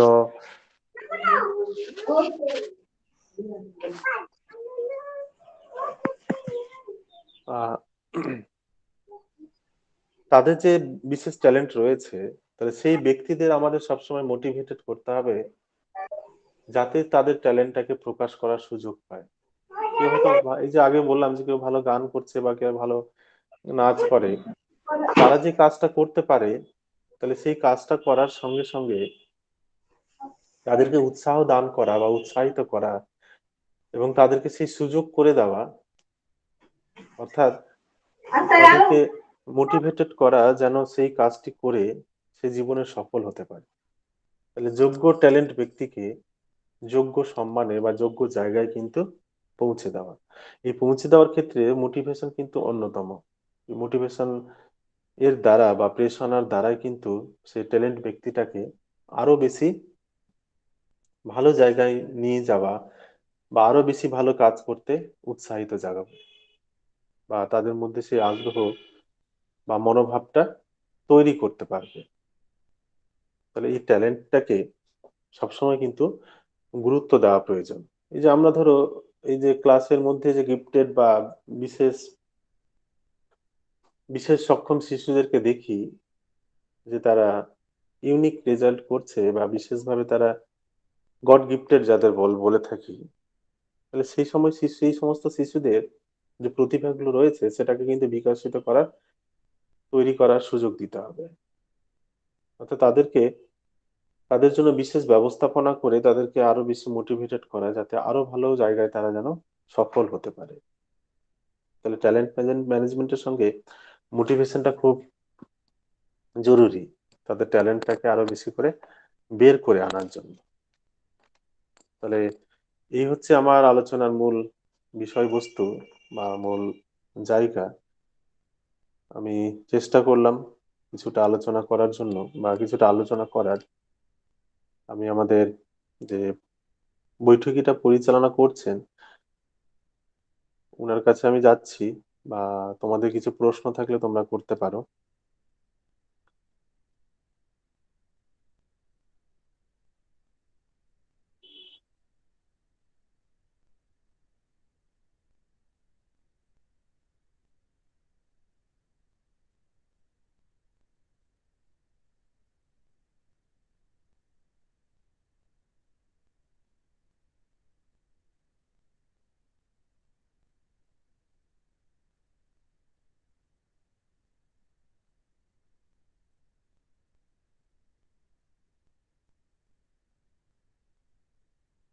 হ্যাঁ, উজ্জ্বল বাবু আছেন?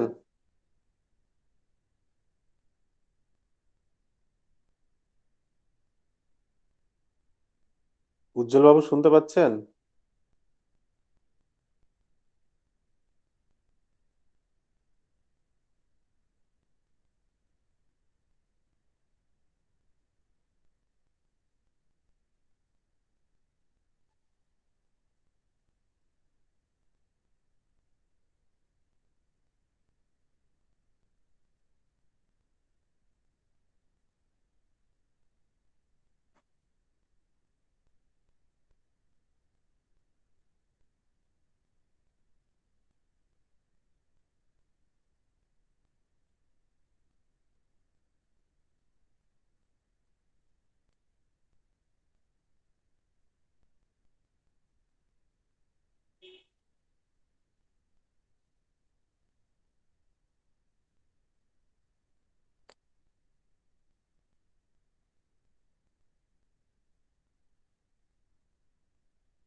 নমস্কার স্যার, আমি হ্যাঁ, রুমা বলছি।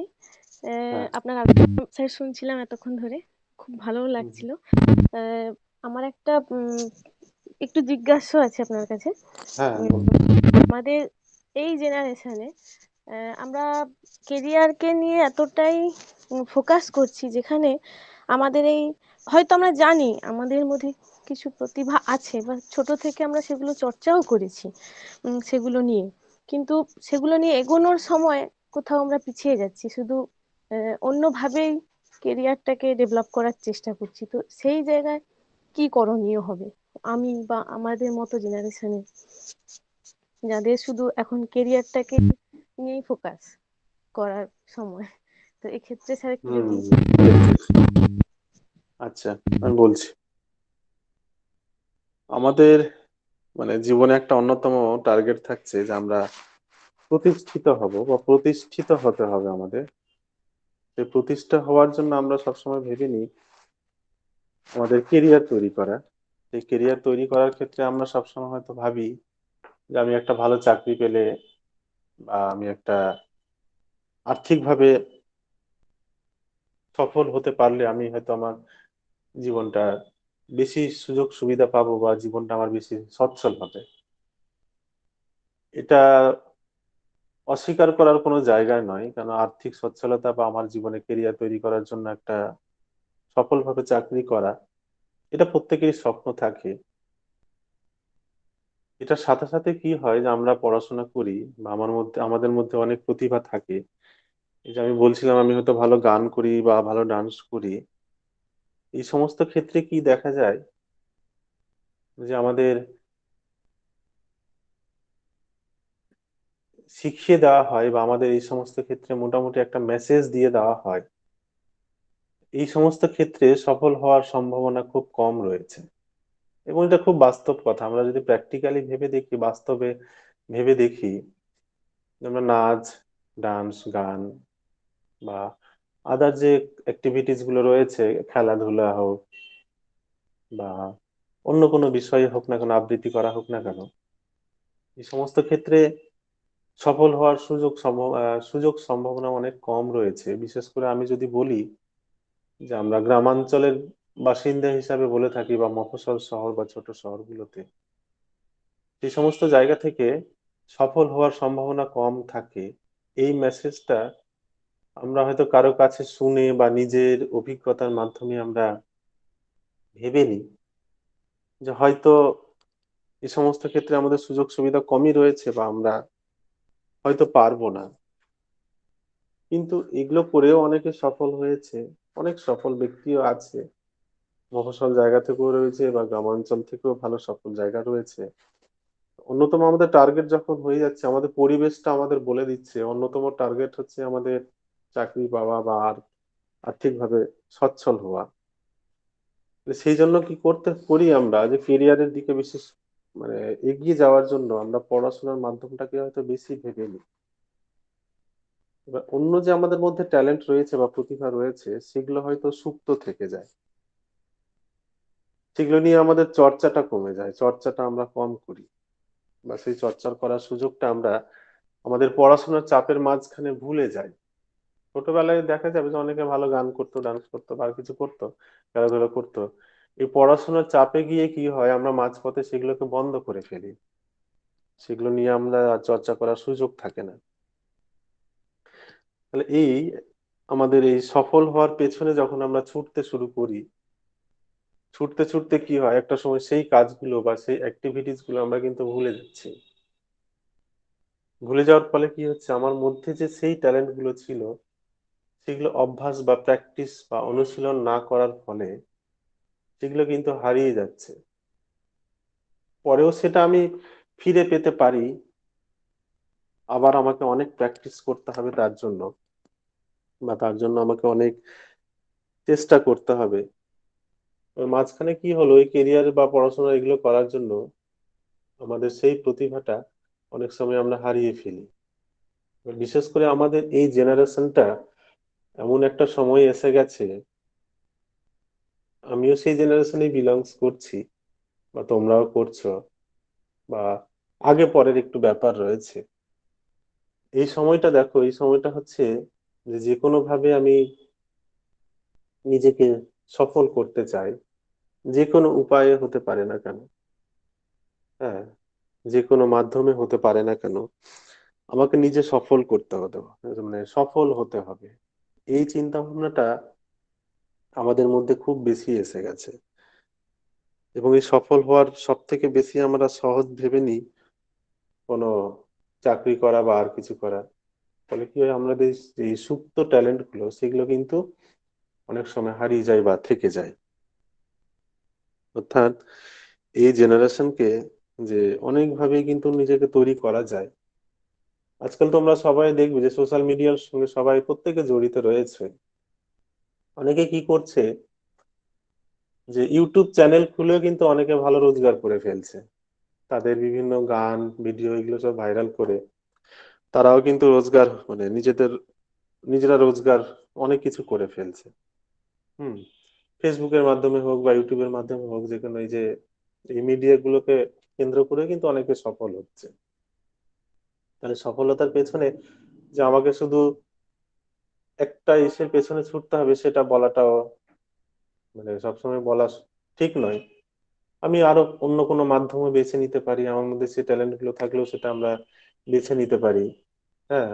বা আজকাল তোমরা দেখবে সোশ্যাল মিডিয়া গুলোতে এখন অনেক কিছু ভাইরাল হয়েও কিন্তু ফেমাস হয়ে যাচ্ছে, ভাইরাল হয়েও কিন্তু সেখান থেকে একটা তার রোজগারের জায়গা খুঁজে উঠে আসছে। তো এখনকার সময়টা, পথটা কিন্তু আরো বেশি প্রসারিত হয়ে গেছে। কিন্তু আমাকে যে শুধু কেরিয়ার বা পড়াশোনা এগুলোর পেছনে গিয়ে যে আমাকে সফল হব তা নয়, এখন অনেক পথ খুলে গেছে। এখন খুব, তোমরা অনেকে এক্সাম্পল দেখবে যে খুব নর্মাল হাউস ওয়াইফ, তারাও হয়তো পার্লারে কাজ করে বা এই বিউটি প্রোডাক্ট তৈরি করে করে কিন্তু তারা অনেক বেশি ফেমাস হয়ে গেছে। হ্যাঁ, তারাও কিন্তু অনেক বেশি সফল হচ্ছে। এই যে আমি, কেয়া শেঠ, তোমাদের যে বিউটিশিয়ান, উনি নর্মাল একজন হাউস ওয়াইফ ছিলেন, আজকে তিনি অনেক বেশি সফল হয়েছেন। এরকম অনেক ব্যক্তি রয়েছেন যারা বিভিন্ন উপায়ে কিন্তু সফল হচ্ছেন। অর্থাৎ এখনকার প্ল্যাটফর্মটা আমাকে সেটাই বেছে নিতে হবে, কোন বিষয়টা আমি ভালোভাবে সফল হতে পারি।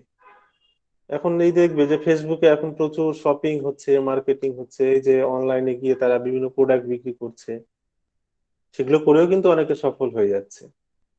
অর্থাৎ সফলতা যে একটা নির্দিষ্ট টার্গেটকে নিয়ে হবে,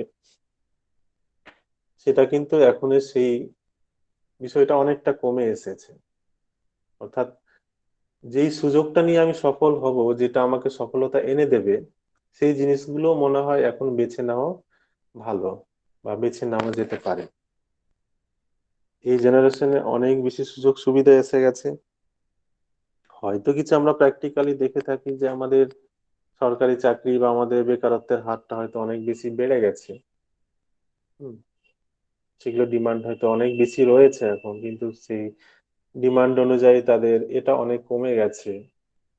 অর্থাৎ শুধু যে আমাকে এই কেরিয়ার, পড়াশোনা করেই বা চাকরি করেই যে আমাকে তৈরি করতে হবে তা নয়। অনেক মাধ্যম রয়েছে, অনেক উপায় রয়েছে, সেগুলোকেও অ্যাপ্লাই করা যেতে পারে বা সেগুলো আমরা বেছে নিতে পারি। কাজের প্রসারটা আমাদের অনেক বেড়ে গেছে, এই জন্য যে কোনো মিডিয়াম বা যে কোনো প্ল্যাটফর্মকে আমরা নিতে পারি। আমি কি বোঝাতে পারলাম কিছুটা? হ্যাঁ স্যার, অনেকটাই ভালো লাগলো স্যার আলোচনাটা। এক কথায় মানে প্যাশনটাকেই প্রফেশন বানানো যায় যদি। হ্যাঁ হ্যাঁ হ্যাঁ, ঠিক ঠিক, একদম এক্স্যাক্টলি এক্স্যাক্টলি। প্যাশনটাকে প্রফেশন বানানো যায়, এক্স্যাক্টলি। ভালো লাগলো অবশ্যই স্যার আপনার আলোচনাটা। ওকে আর ওকে, থ্যাংক ইউ। ঠিক আছে স্যার, থ্যাংক ইউ।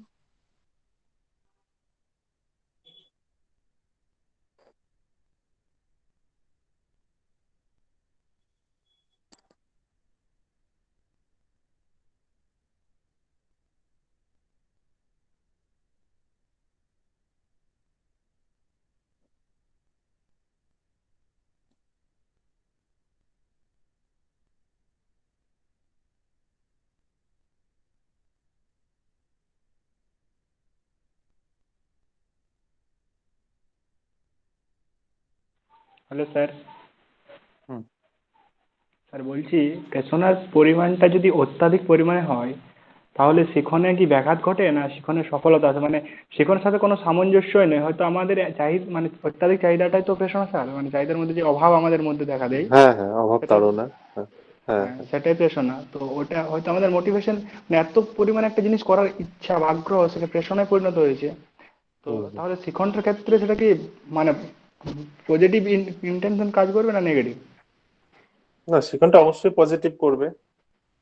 শিক্ষণটা অবশ্যই পজিটিভ হবে। আমার যদি কাজ করার তাড়না বা চাহিদা যদি অনেক বেশি থাকে, তাহলে সেটা আমি আমার আচরণ দিয়ে বা আমার আমার কাজ দিয়ে সেটাকে সেই লক্ষ্যে পৌঁছানোর চেষ্টা করব অবশ্যই। তাহলে সেই লক্ষ্যে পৌঁছানোর চেষ্টা করতে গেলেই আমাকে সেই শিখনটা আমাকে কাজে লাগাবে। শিখনটা আমাকে সবসময় এনকারেজ করবে, উৎসাহিত করবে।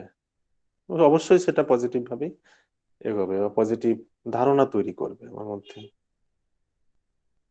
Okay sir.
বৈঠকিতে উপস্থিত বৈঠকির বন্ধুরা, কারোর কোনো প্রশ্ন আছে?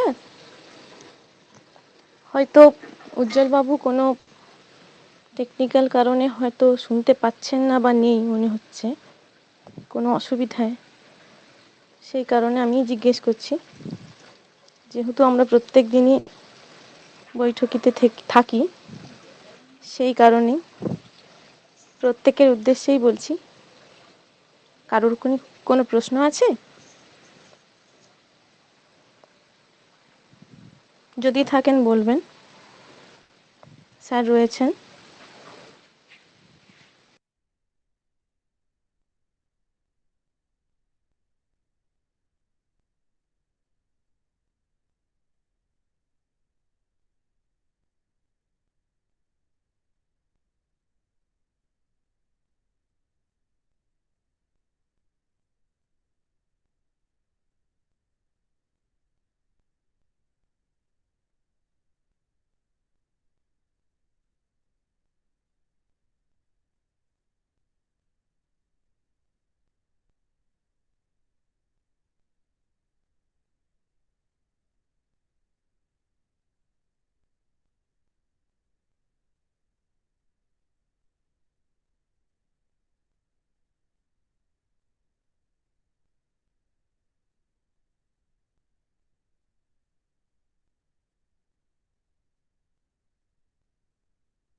আচ্ছা, আমরা কি এখানে শেষ করবো তাহলে?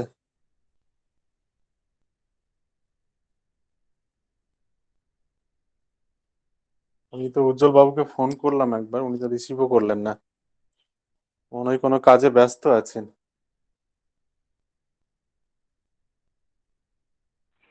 স্যার মনে হয় আর কারো কোনো প্রশ্ন নেই। হ্যাঁ হ্যাঁ, ঠিক শেষ আছে, করবো আমি তাহলে তাহলে। আজকে এখানে শেষ অত্যন্ত করছি, আমার দুঃখিত, একটু কাজ আছে।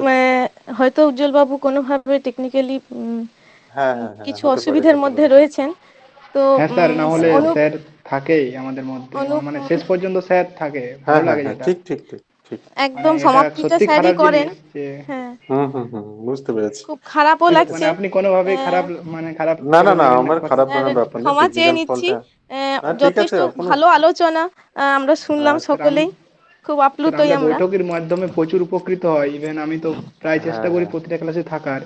হয়তো আমরাও হুম কোনোদিন হুম হুম থাকতে হুম। পারিনি, হয়তো স্যারও আজকে হয়তো কিছু না কিছু অসুবিধা বা কিছু কিছু সমস্যা কারণে হয়েছে, হয়নি। টেকনিক্যাল সমস্যা হয়েছে। হ্যাঁ স্যার, মানে আমরা সত্যি আমিও দুঃখিত। আমি প্র্যাকটিক্যালি আমিও প্র্যাকটিক্যালি ফিল করি যে এই অনলাইন মাধ্যমে যে আমরা ক্লাস করি, কিন্তু সেই স্যাটিসফ্যাকশনটা আমাদের আসে না। কারণ হচ্ছে এই নানা সমস্যাগুলো দেখা যায়, এই হ্যাঁ, টেকনিক্যাল প্রবলেম, ইন্টারনেট প্রবলেম, এগুলো থাকে আর কি, খুব নর্মাল ব্যাপার কোনো আমাদের স্টুডেন্টও এখানে। ঠিকঠাক শুনতে পায়নি কেউ শুনতে কেউ। পায় না হয়। আমি আমার প্র্যাকটিক্যালি অভিজ্ঞতা বলি যে আমি ক্লাসের সামনে যতটা ভালো বলতে পারি, আমি এই মানে অনলাইন মাধ্যমে ততটা ভালো বলতে পারি না। কেমন যেন আমার একটা ভেতর থেকে জড়তা লাগে।